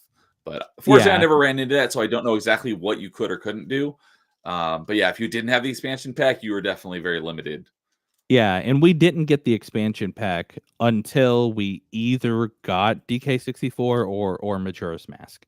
I can't remember exactly where we had gotten the expansion pack from, but it was through one of those. Did Majora's Mask require it? Because I know there was a couple games that required the expansion pack. It did. It did require. That sounds right. I think the reason Donkey Kong 64 came with it bundled in is because it also required it, right? Yeah, it wasn't like you were. I don't know if there were any other games besides Perfect Dark that were like you can play the game without the expansion pack, but you're just limited on your options. Turok. Any other games that were like that? Turok. The first one. Both, I think. Okay, so both. Because I think Turok 1 came out before the expansion pack. Okay, so I will say this. Don't quote me on that. I think I think it might have been Turok 2. I could be wrong. I want to say it was Turok 2 that it didn't require it. It didn't require it, but if you had one, you had you had a further draw distance. Okay. Oh, yeah. Yeah, BD Jake is saying Turok 2 also. That would make sense because yeah, that was my biggest complaint about the first one is the draw distance was just so short. You could barely see like 30 feet in front of you. It was almost like a oh, what's that? Silent Hill. It's almost like a Silent Hill game with dinosaurs and guns. Well, I mean that also fits a descriptor of Dino Crisis. Okay, I never played Dino Crisis, It but I is know that's one that people would love to see a comeback. it the the person involved in Dino Crisis was also involved in the Ace Attorney franchise. Okay. It's Shu Takumi. And he was Don't know that name. also he also created a game that recently got a port to like all consoles, also PC, called Ghost Trick, Phantom Detective. Oh, yeah, yeah, I remember seeing that game. It I is wanna very say fun. The characters are great, and a lot of people in there are funny as well. let's see here. I wanna say okay, no, I'm getting mixed up with another game. I was like, I I think that game is on Game Pass, but no, I'm thinking of something else. But I have heard of this game. So I played a lot of Uh, Rogue oh, Squadron as well. I was thinking of Ghostwire Tokyo. That's the game I was thinking of. Okay. Um, Completely unrelated. Yeah. DJ Mike Fury was talking about the Star Wars games on the X64, and I Oh, played a lot of Rogue Squadron as well. Rogue Squadron. Yep, I got all gold medals in that game. That was hard, but That's impressive. I remember getting the level that was the hardest was um yeah, it was on like this orange planet and you had to like free prisoners. I want to say it took place on Kessel. That sounds about Um right. but I remember that level is the one that gave me the most difficulty on getting the gold medal. I never got all the gold medals in Rogue Leader, but I did get all the gold medals in Rogue Squadron. I love that game. And yeah, I played Shadows of the Empire. I don't I haven't played it since then, but I don't think that game has aged terribly well. But I do plan to play both of them again through retro achievements. Shadow of the Empire came out before Rogue Squadron, so I don't think it's any surprise that it didn't age that well compared to Rogue Squadron. Yeah. But yeah, a lot of good memories of that. I remember when I first discovered like some of the like cheat codes or whatever in Rogue Squad, or not Rogue Squadron, in Shadow Shadows of of the the Empire. Empire. You could actually take control of like Wampas and ATSTs. Hmm. That was pretty cool. But it was really weird because you still controlled your character, but the camera is now following the what like in the first level, you're in the Hoth base, so you could take over Wampa, and you still control Dash Rendar with the joystick, but you controlled the Wampa with the D-pad, so you could actually the Wampa was really slow, but you could walk through the level and find where Dash Rendar was, but you could control them both at the same time. So it was really weird because it's almost like playing a game in what would be considered second person. Um, but yeah, I remember messing around with that, and that was a lot. That was pretty cool. DJ Mike Fury saying Pilot Wings and Wave Race. Fun I fact. didn't play much. Fun fact. Go for it. Fun fact. Pilot Wings and Mario 64 were both launch titles. Yes, yes, they were. I didn't play much Pilot Wings 64. I did have Pilot Wings on Super Nintendo, so I played that one more. I never owned Wave Race either, but I did play a heck of a lot of Wave Race. I played Wave Race in the arcade, I believe. Oh, cool! I didn't know I had an arcade. I do know I had a GameCube one called Blue Storm, but Blue I never Storm. played that one. I played that at a friend's house, I believe. So, if you had to pick a favorite N64 game, what would you be able I to? can't. I truly can't. God, I can't. Can I? Okay, so first party games, they're great. You got your Mario 64, you got your Ocarina of Time, Majora's Mask. Cool, great, fantastic. But the amount of quality third party games, mainly from one company. Let's Rare. let's list off. freaking Banjo-Kazooie, Banjo-Tooie, GoldenEye, Perfect Dark, um, Blast Core, Conker's Bad Fur Day, fucking, crap. Why am I blanking? Those are all the ones that Killer I was Instinct thinking of. Gold, um, Killer Instinct, that's right. there's like a few others, uh, but but Rare consistently like made very good. Jet Force Gemini. That was another one. Jet Force Gemini. How did I forget about that one? I love Jet And me Force too. Oh Gemini. my god, it was really good. Like I'm looking forward to playing that again through Retro Achievements because I played through it once and I got 100%, which was tough to get all the tribals. But um, that was like I think one of the first third person shooters. yeah, and it it's like in that era, it's just like like what could they do that could be wrong? Because like even the worst out of those games are at the very least an 8 out of 10. Oh, did they? Hold on. Yeah, I looked up N64 Rareware. Oh, N64. That would have been Super Nintendo. Oh, did they do? They did Donkey Kong Yeah, 64 and Diddy Kong Racing, didn't they? they did. They did. Dude, Donkey Kong 64, Diddy Kong Racing as well. Yeah, I don't know Yeah. why I blanked on that. Diddy Kong Racing was actually was actually the racing game that I played more than Mario Kart 64. Melee K will be proud to hear that. She loves Mario, Diddy Kong Racing. She will defend that as like one of the best kart racers ever to the I death. mean, for N64, yes, absolutely. For when it comes to racing games as like a whole, I wouldn't say so. Um, as far as like just straight content goes, because like Mario Kart 8 Deluxe has like almost 100 tracks. So Okay. I may be getting that mixed up. I know she loves Diddy Kong Racing though, so maybe I just yeah, taken that a little bit out of context. she might have So, said something similar about Double Dash or something like that. um, so is N64 your favorite console? 100%. Okay. Yeah, that was.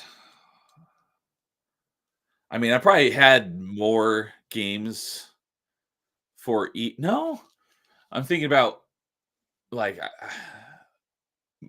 as each progressive generation went on, I probably had more games, but I think I probably had more N64 games that I ended up having GameCube games. So I that think that wouldn't necessarily be accurate. the thing is that the GameCube, like, for how I think, how great it was at the time, didn't really have a whole lot of games. Yeah, And especially I around that was era of original Xbox, GameCube, and PlayStation 2. I mean, there's no competition. It was the PlayStation 2 that kind of won like hand over fist in that generation. yeah, definitely. If you're talking numbers, I didn't like. I knew the PS2 sold a lot, It especially is since it was like the cheapest DVD player on the market. But I didn't know by how much. I was looking up the numbers a few weeks ago, and PS2 outsold all the other platforms of that generation by like 3 times Yeah, combined. combined 100%. It was. And it's I was like, I didn't realize it was that big of a and gap. I think it might still technically be It's just the most, the highest selling console of all time. which is like be which the Switch is kind of Switch is getting close, but I don't know the if it's gonna moment pass it. that it surpassed Wii, that was just kind of, I was kind of shocked that it surpassed Wii in sale. The Switch passing the Yeah, Wii. Yeah, because like the Wii was like like a phenomenon. yeah, definitely. The motion controls was like the hot new thing. I got. I mentioned it not too long ago. I don't remember what stream it was on, but it got people who have never touched a video game controller in their life before to play it. I took it to a couple of family events and got people to play, Wii Sports, and they had never played video games before in their life.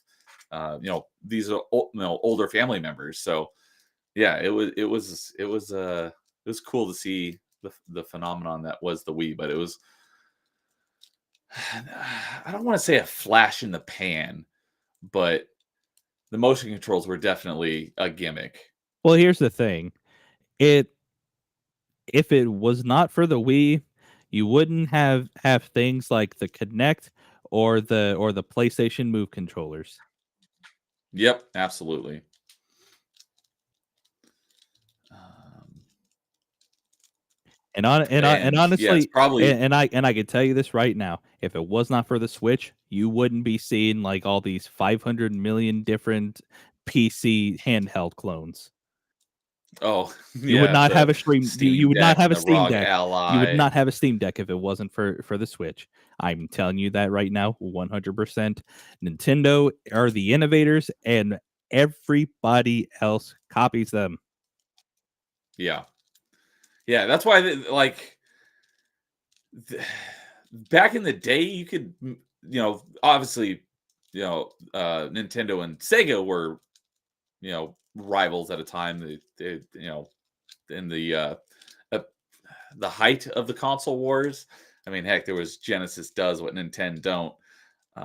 But that was a long time ago. Nowadays, it's like Nintendo doesn't really compete with, Microsoft and Sony compete directly with each other, but Nintendo's like off doing its own thing. It's not. I wouldn't even say that they They're compete with off. Nintendo or Xbox and PlayStation because they do their own thing. Nintendo is off doing their own thing because they know with in the past, especially like more recently, like with Wii and with Switch, that other companies like Sony and Microsoft are going to look at them to see what to see what's selling.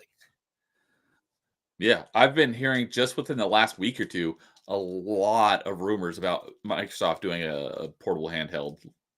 Yeah. Gee, I wonder where they got that idea from, other than the fucking Steam Deck. Where did the Steam Deck get that idea from? Yeah, because and that's all thanks to the failure of the Wii U, because that was such a marketing disaster. It's like no one knew what it was. It's like, and then you think, oh, cool, I can take this with me on the go and play. It's like, no, it's tied to your console at home. It's like, well, why don't we, untether it so people can take it with them?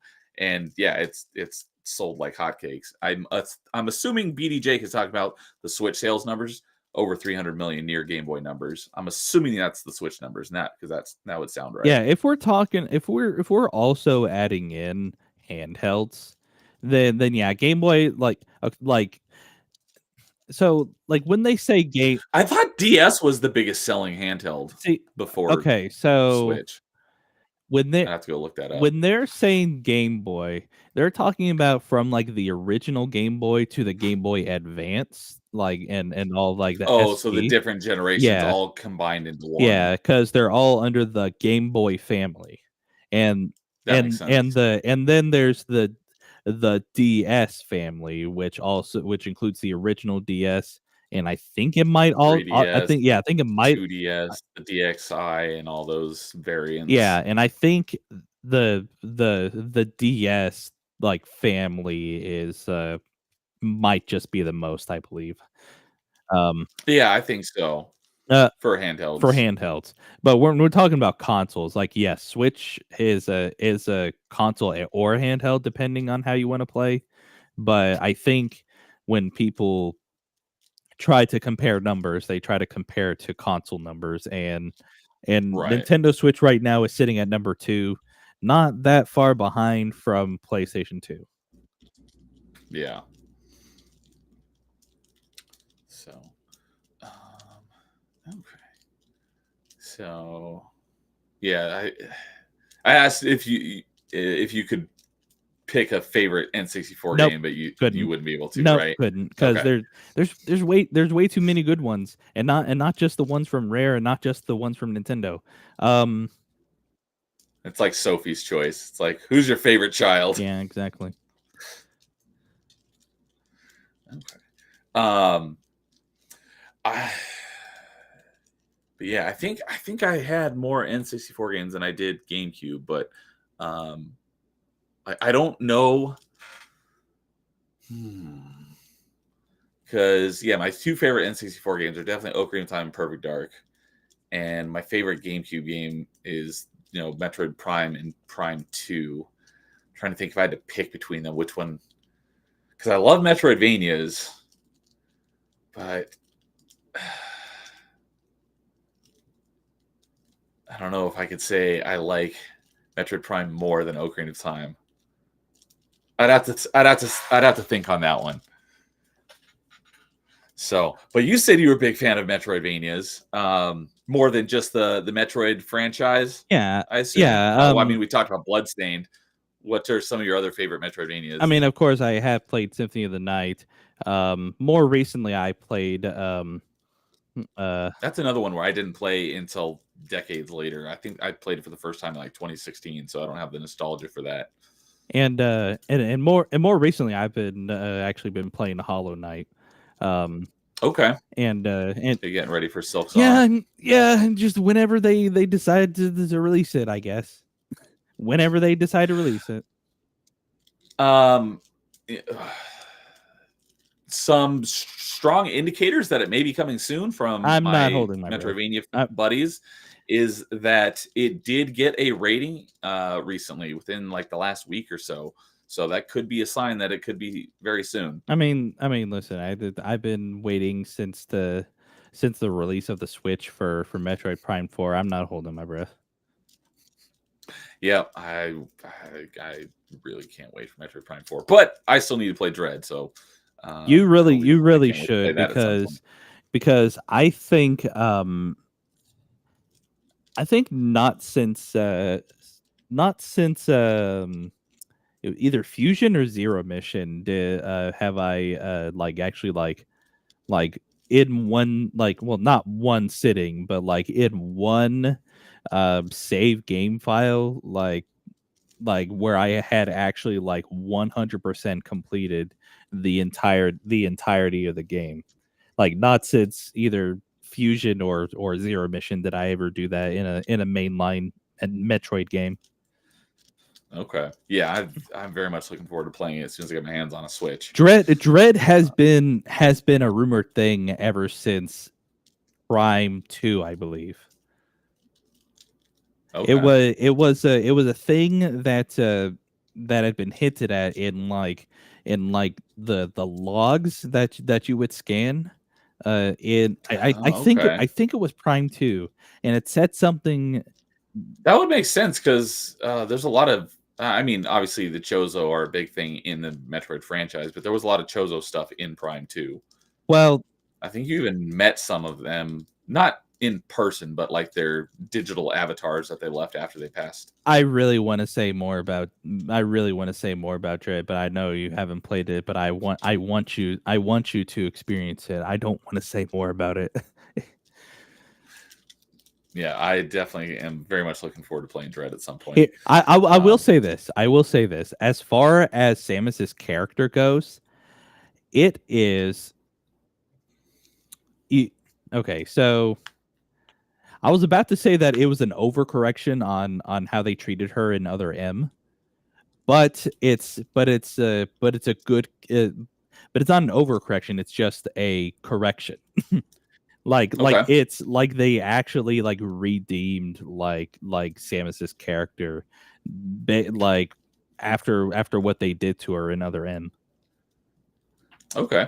Cool. Yeah, I played Other M. I vaguely remember it, so I know it wasn't very well received. And a lot of people had a lot of problems with it, more so from a story standpoint than a gameplay standpoint. I thought it played for pretty fine. The only thing I remember about like the actual gameplay that was annoying was the way they did the missiles. How you'd like hold the button and go into first person in order to use missiles. But other than that, I thought it was an interesting take, kind of switch up to the formula. And it was Team Ninja, which was the thing that really got me interested because I love Team Ninja because Ninja Gaiden the Ninja Gaiden, not the original NES games, but the rebooted franchise from the original Xbox are some of my favorite games of all time. Right. But okay, so I won't go into a lot of it because we went into it at length last week with Jake. But I'm not a huge fan of Hollow Knight. I did bump it up on my list of games to play because I've put probably about 8 hours in the game, and I've just not. I basically dread every minute of playing it.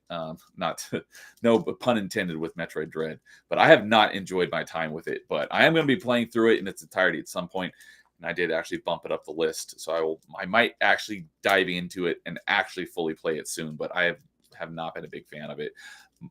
My very first episode of Top 5, since Metroidvanias is kind of my thing, we did Metroidvanias, and my single favorite Metroidvania of all time is Ori and the Will of the Wisps. Have you played either of the Ori games? Yes. But I will say that it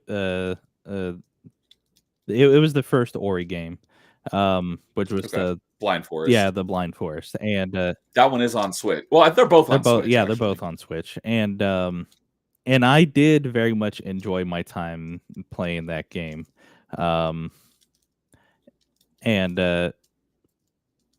Okay, I was at the time when I had played that, I was kind of like in a weird headspace. I was kind of going through a bit. But I ended up playing that game, and I kind of had like there's something about games like that, and like games like what would you say? Because I also played a different game, which is not exactly like it. It's more like an RPG sort of thing. It's called Child of Light. And oh, okay. I've played a little bit of that game. It's one that I still have in my backlog that I need to actually get through. But I played the first like 2 or 3 chapters, I think. It also Ubisoft game that's very different than anything else. Oh yeah, done. Yeah, 100%. But like I like played those like back and forth. And like I said, I was at the time I was kind of like in a weird headspace. So I kind of was kind of more like receptive towards like the atmosphere, the art styles, and like the music, more than I actually focused on like the actual gameplay of everything. Usually with me, I'm kind of like really like focused on gameplay, but like at the time, I was kind of looking for like a really good story, like really good characters, and just at the time, the Ori and the Blind Forest and Child of Light were just game. Hit the spot. Yeah, they at the time, they did very well for me. I mean, I could have gone back and played played the pacifist route of Undertale for like the 12th time, but why if I had these other games? So okay, so you never did play Ori and the Will of the Wisps, the sequel? Not yet, but it is something that I do plan on playing. Okay, cool. Because yeah, my only complaint with Blind Forest was the combat was not great, but they made that drastically better in the Will of the Wisps. So, yeah, like I said at the time, it's just at the time, I wasn't really focused on that. Okay. If you had to pick a favorite Metroidvania, would you be able to pick your favorite? I think here's the thing. Metroid Dread like really frustrated me in the beginning because I've heard it's decently difficult. Okay, so yes, it is difficult. I love challenge. That's great, fantastic.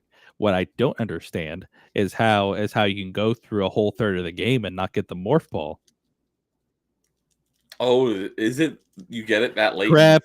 Not that late in the game, but no, I shouldn't have said. I wanted you to experience it. Crap! I forgot you haven't played it. I wouldn't I wouldn't say that's a spoiler, but but that's you part get of it the later than experience. you would But that think. is part of the experience, though, and I ruined Okay, it. Damn it. that was no, I wouldn't call that a spoiler, but yeah, the morph ball is you typically get that pretty early on. So if you get it a Usually, little bit yeah. later in the game, that would I can understand being a little bit frustrated with Yeah, that. usually, yeah, but, like, you I think you get it in the like very first screen in the original yeah, Metroid. absolutely.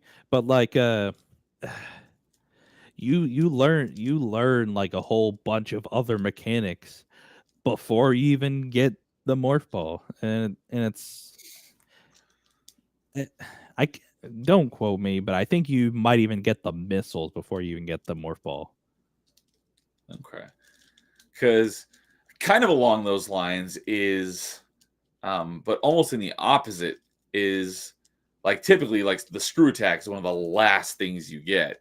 I know you get it very late in Super Metroid. You get it very late. I think it's literally the last upgrade you get in Metroid Prime 2. But Metroid Prime 3, you actually get it like probably before halfway through the game.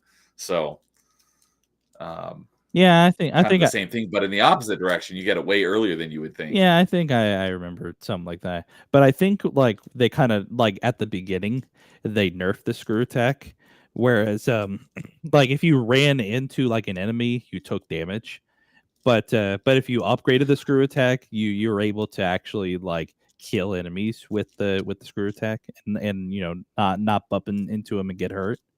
I think I remember that. Assuming that you're talking about Super No, no, Metroid, no, um, Prime 3. oh, Prime 3. Okay, because yeah, in Super Metroid, you get the space jump first, which is basically the screw attack, but it doesn't do damage. Right. So if you get hit by something, you'll take damage, and then you get the screw attack later. Um, I don't think there. In Metroid Prime 2, I know there was no such thing as you know, because you only had your double jump, and then you eventually got the screw attack. Yeah. I don't know if they added some sort of jump into Metroid Prime 3 that wasn't a screw attack that goes in the third person like that. I don't Well, think so, okay, so but it's been a long o time since I played okay, it. so, when you okay, so when you go to jump, like, you go to do the double jump, but if you press jump again, that's when, like so it'll kind of, like, go forward, like, on its own. You can't exactly control where it's going. It'll, like, keep Right. going forward as long as you, like, kept, like, mashing, like, the jump button. But I think, like, when you Mhm. first get it in Metroid Prime 3, it's, like, kinda weak, and It's basically like the space jump, not actually the screw yeah, attack. it's sort of, kind of. But then you Hmm. but then I you don't can remember that, but that could upgrade be. it, and then it actually does damage, but you still kinda just go forward, like, on a rail pretty much until you, like, land. Right. Yeah. Like, I remember the screw attack, like, the animation very, very well. It's just I don't remember in 3 getting one that doesn't do damage, but there very well could be. It's just been that's probably the one well, given that it's the newest one, it's probably the one I've played the least, even though it's the one I played the most recently. 'Cause I played through the whole trilogy again.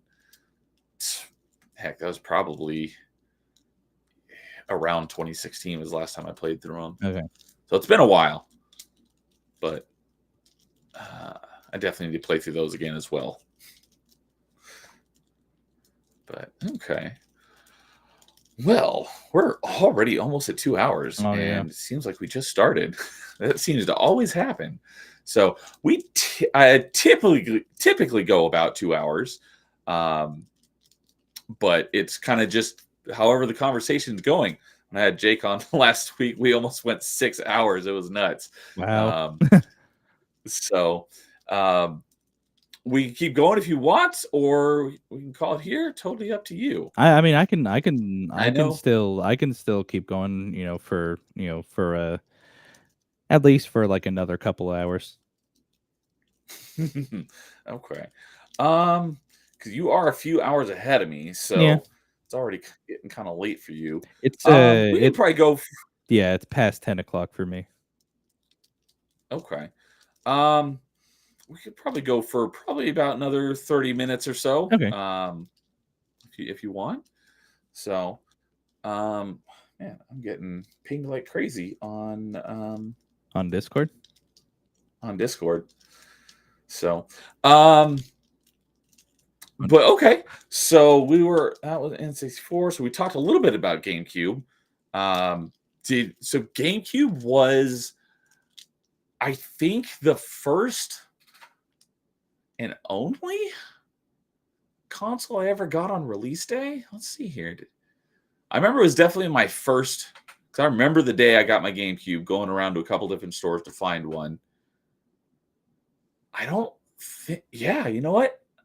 I think it's the first and only console I ever got on launch day. I would have gotten 360 on launch day, but they were sold out everywhere. I had to Right. wait a few months to get one.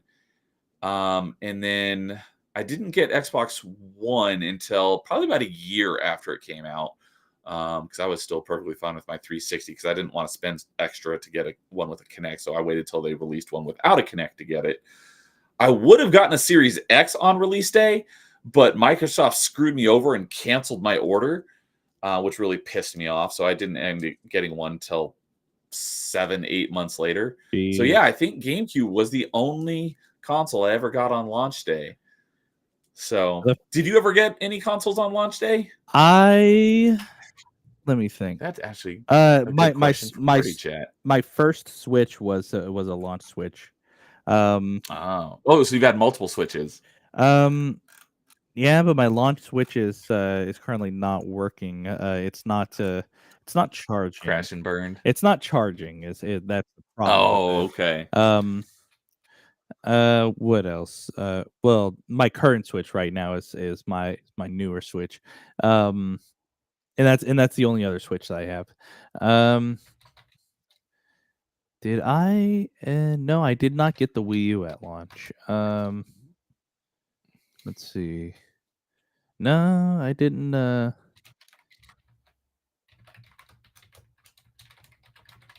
I didn't get the Wii at launch either. I did get. Oh no, that's right. I did get the Wii on launch day, so that's the other one. I remember going to a midnight launch for that. That was pretty fun. So okay, What? I got two then. Midnight launches in 2006. What's that like compared to to any Today? Yeah, to today, pretty much. It's like, do they even do midnight launches anymore? They did. The last midnight launch. Well, I think the last midnight launch that I did was for Smash Ultimate. Okay. Yeah. That's already a good number of years ago. Yeah, I mean, speaking of GameCube, Smash Brothers. I played a lot of that. However, it was before like Smash tournaments were like really picking up and like going to Evos. But I mainly played Smash Melee on over at a friend's house. Was that your favorite Smash? I mean, when the only other Smash game to compare to was the one on the N64. I mean, at the time, yeah, it was my favorite at the time. But like nowadays, which Smash is your favorite? It's got to be Ultimate. Okay. We had a big argument about that on before that, I would have made the argument or I wouldn't have made the argument. I would have just stated that Brawl was my favorite before Ultimate came out. I haven't played Ultimate, but Brawl is my. I mean, that's when I played the most. don't. Right, yeah. I just at the time, I don't think you really could have gone wrong with the Subspace Emissary. Like I still look back to that and I just remember playing that a whole bunch, and then whenever I could be able to play online with my friends, get on a Skype call and do all that, and then be able to fight them in Brawl. I did play Brawl online a couple times. It was actually funny. I played with some of my Xbox buddies, so we actually got in an Xbox party chat and then switched our TV's input to our Wii's in order to play, uh, talk to each other over Xbox party chat while playing Smash Bros. Brawl with each other. Because For me it Nintendo is was still back in the Stone Age when it comes to communication and party chat methods. I mean, I can respect it. For me, it was Skype calls. And real quickly, Cult of Carl's here saying, "What's good? What's up, Carl? Good to see you, buddy." Hey, Carl. Um, I think I remember you from from side scrollers or maybe from melee games. Probably Melee games. I don't. I'm pretty sure I've watched every. I've seen. I was there for every side scroller so far, and I don't think he's been on there, but he definitely has been on Melee, and he's been Well, on my not channel. on the show, but in the Oh, chat. from chat. Gotcha. From Oh, that chat. could be. But yeah, good dude. He's been on. He's been on open mic, and I think he was on Party Chat recently as well. And I will be on his show RNG in is that this month? Oh yeah, in a couple weeks on the 20th. So, Awesome. Yeah. Oh. So yeah, GameCube. So if you because we were talking about Rogue Squadron earlier. I remember on launch day for the GameCube, I got Rogue Leader and Tony Hawk Pro Skater 3. So I played a heck of a lot of those games. And Rogue Leader is probably my favorite Star Wars space flight combat game. I did like the old ones, but the old PC ones. I had Star Wars TIE Fighter way back in the day. Obviously it's very graphically outdated, but the systems and mechanics in that game were awesome. And I've heard that they did, or like there's a fan like modern mod version of it to actually give it good modern day graphics. So I've actually, but it's not actually TIE Fighter. You actually have to get the X-Wing versus TIE Fighter game, which I picked up on sale on Steam. But I haven't gone to figure out how to do that mod yet because you actually have to. You can't just play it with a mouse and keyboard. You have to have a joystick, which I don't have anymore. So I need to pick up a joystick, give those a shot. But for definitely for console, I loved Rogue Leader. Did you ever play Rogue Leader? I haven't played Rogue Leader. The only other Star Wars games that I like ever experienced outside of the game, not game, the N64 ones, was a lot of the PC ones. Like I watched my sister, my brother play a whole lot of um like a lot of the Jedi Knight, Jedi Academy games, the original Battlefront games. Um, like Yep. yeah, I watched a lot of times my older siblings play the PC games rather any of the console games. Because yeah, Battlefront, which they've been playing on, they just played that earlier this week over on Melee Games channel. That Yeah. was on PC and consoles. My, I freaking Kyle Katarn's my second favorite Star Wars character of all time, and I love his games. And Jedi Outcast and Jedi Academy were on Xbox and GameCube. I played them on PC back in the day. But yeah, a lot of those games were on multiple platforms, but I think the best version of them was on PC. I haven't played, well, I have Jedi Academy on Xbox now because I got it through I think Games with Gold. I never actually bought it. So I played it Right. once on Xbox, but I didn't feel like I had as much control in lightsaber duels as I did when I would play it on with mouse and keyboard. So I definitely recommend if you're gonna if you want to play one of those games, definitely do because go and play it. If you only have one way to play it that way. But if you do have the option, I'd recommend playing those games with mouse and keyboard because I think you get Absolutely. better control with your lightsaber. Yeah, And yeah, your force power is 100%. having a set button for each one of them rather than having to cycle through them and hit a force use button since you don't have as many buttons on a controller. That's another big thing. The I was surprised that I don't really recall. Um, so my sister is really big on MMOs.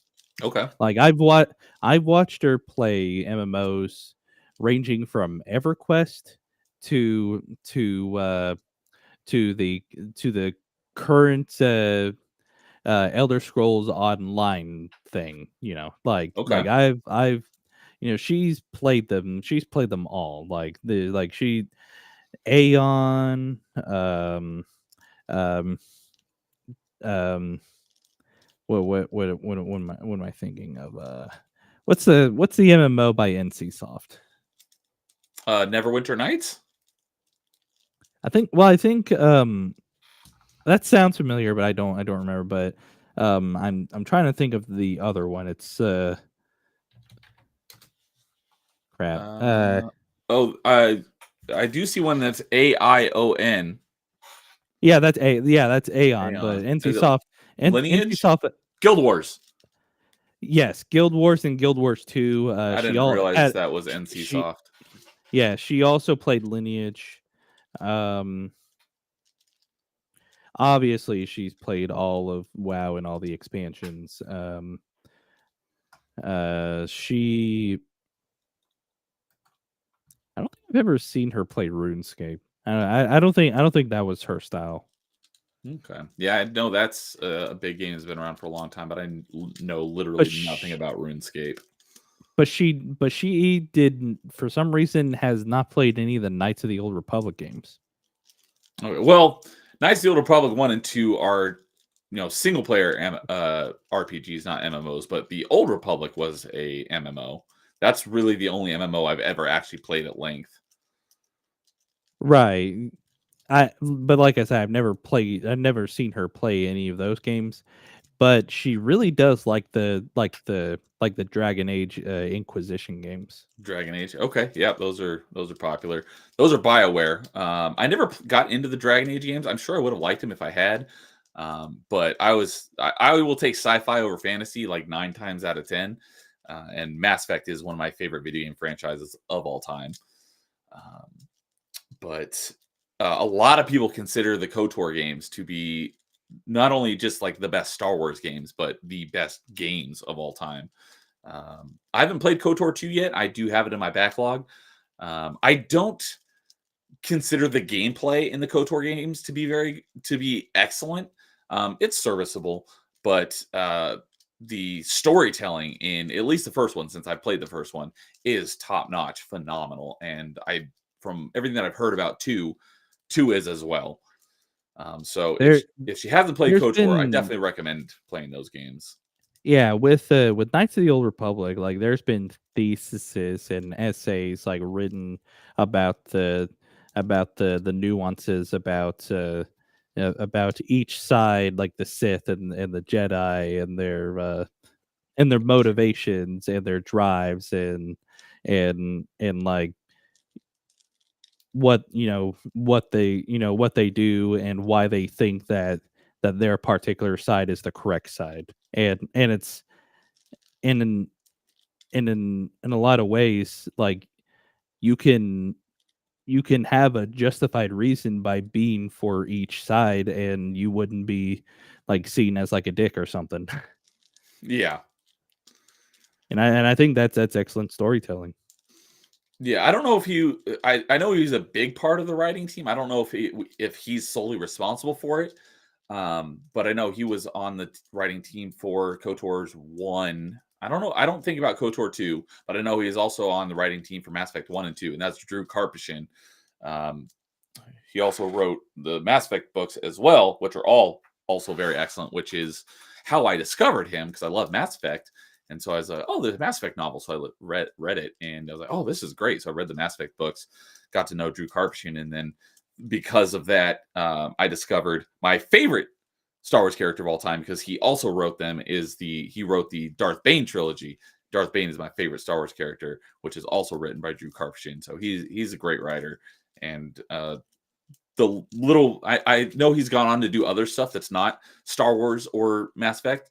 Um, I'm sure it's probably great, but what little I have read from him and everything that he's been a part of, I've thought has all been top notch. So he writes good stuff. Um, so okay. So I'm trying to remember what I have or haven't asked you. Do you have a favorite GameCube game? Um, there's actually a favorite GameCube game series that I Oh, want okay. to give like a big highlight because it's so okay. Have have you ever okay, so you are familiar with Platinum Games, right? Oh yeah, definitely. I played a good Platinum number of their Games, games. they're responsible for the Bayonetta series. They're also responsible for games like Near Automata, Astral Chain, like all these wonderful good quality games. Hmm. They most of the staff in Platinum Games started off in a studio called Clover Studios. Okay, Mark's Now my co-host on Party Chat has talked about that because he knows all this behind the scenes stuff. Yeah, and some people may be familiar with a game called God Hand, and I've while heard of it, but I don't know much about it. yeah, and it's a fairly humorous type of game. At least to me, it's pretty humorous. Um, but the game series that Clover Studios, um, other than like Okami, because that's a very good one too. I will staunchly defend it. But the Okami game was series, Clover? yes, Okay. with I've heard wait, lots of good things yeah, about that game. yes, yeah. Okami was Clover. If not, it's probably Platinum now. I'm not entirely too Probably sure. republished under Platinum. Right. Um, but the game series that I wanted to give big highlight on, it was not only on GameCube, but it was also on PlayStation as well, and that is Beautiful Joe. I had a feeling that's what you were gonna say. Because oh my god, the amount of hours, the amount of actually going back is more than any GameCube game that I've ever played was for the first two Beautiful Joe games. Okay. And to this day I'm still waiting for the announcement of Beautiful Joe 3 because that's where the second one left off. Yeah, I know that was a pretty popular one, and I think the second one ended on a cliffhanger, and then they never ended up doing Beautiful Joe 3. So, okay. Well, yeah, good pick. That one, that Beautiful Joe's gotten mentioned a few times recently on Party Chat for various reasons. And when it does, the spiritual successor, I guess you want, The okay, so the gets same mentioned. the same team that's behind Clover Studios, that was behind specifically the development of Beautiful Joe was called Team Beautiful. They had like rebranded themselves to be called Team Wonderful, and through Team Wonderful they developed a game called the Wonderful 101. Yes, that one's gotten mentioned a few times lately on Party Chat. And as much as a quote unquote spiritual successor is that game is, I I I don't know. I think it's very creative. I think it's got its charm. But I but but the characters, the music, the humor, the story, um just the kind of like the perspective of you're kind of like watching a film, and you're also like controlling a film. It's kind of like a kind of you know like this whole thing because I'm like 'cause, like I do video editing too as well, so Okay. it's kind of like a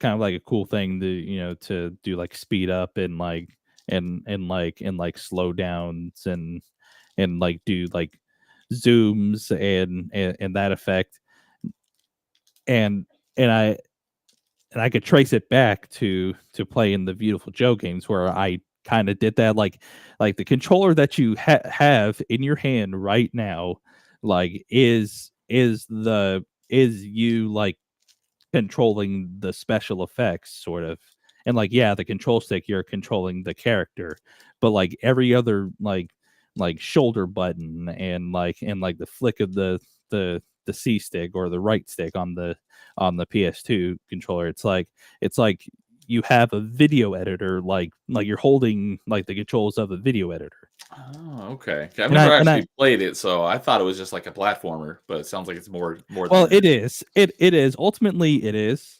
It's kind of like a 2.5D sort of like kind of platformer ultimately. But Okay. like when you kind of look at it like kind of like outwardly, you essentially are like not only controlling like if you're controlling like 3D models like on Blender or something like not only like that but you're also controlling like a video editing program just with like like on the control. I could go on and on about Beautiful Joe because it is like I think one of the biggest wasted potentials that has ever been put out there in video game history. Okay. So you definitely say it definitely deserves a part three It's been let's see here. when the Beautiful Joe It's 2 come out. Let's see here. 2003. So it's been over 20 years. I did It not think is it was going to be that long ago, but we it are talking is about the it GameCube, is so that makes sense. yeah, it is very much overdue. Yeah.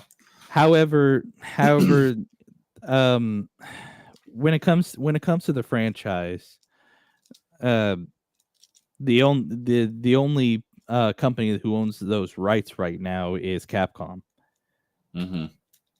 And unless Capcom relinquishes the rights to Platinum, I don't think we're really going to get a Beautiful Joe game.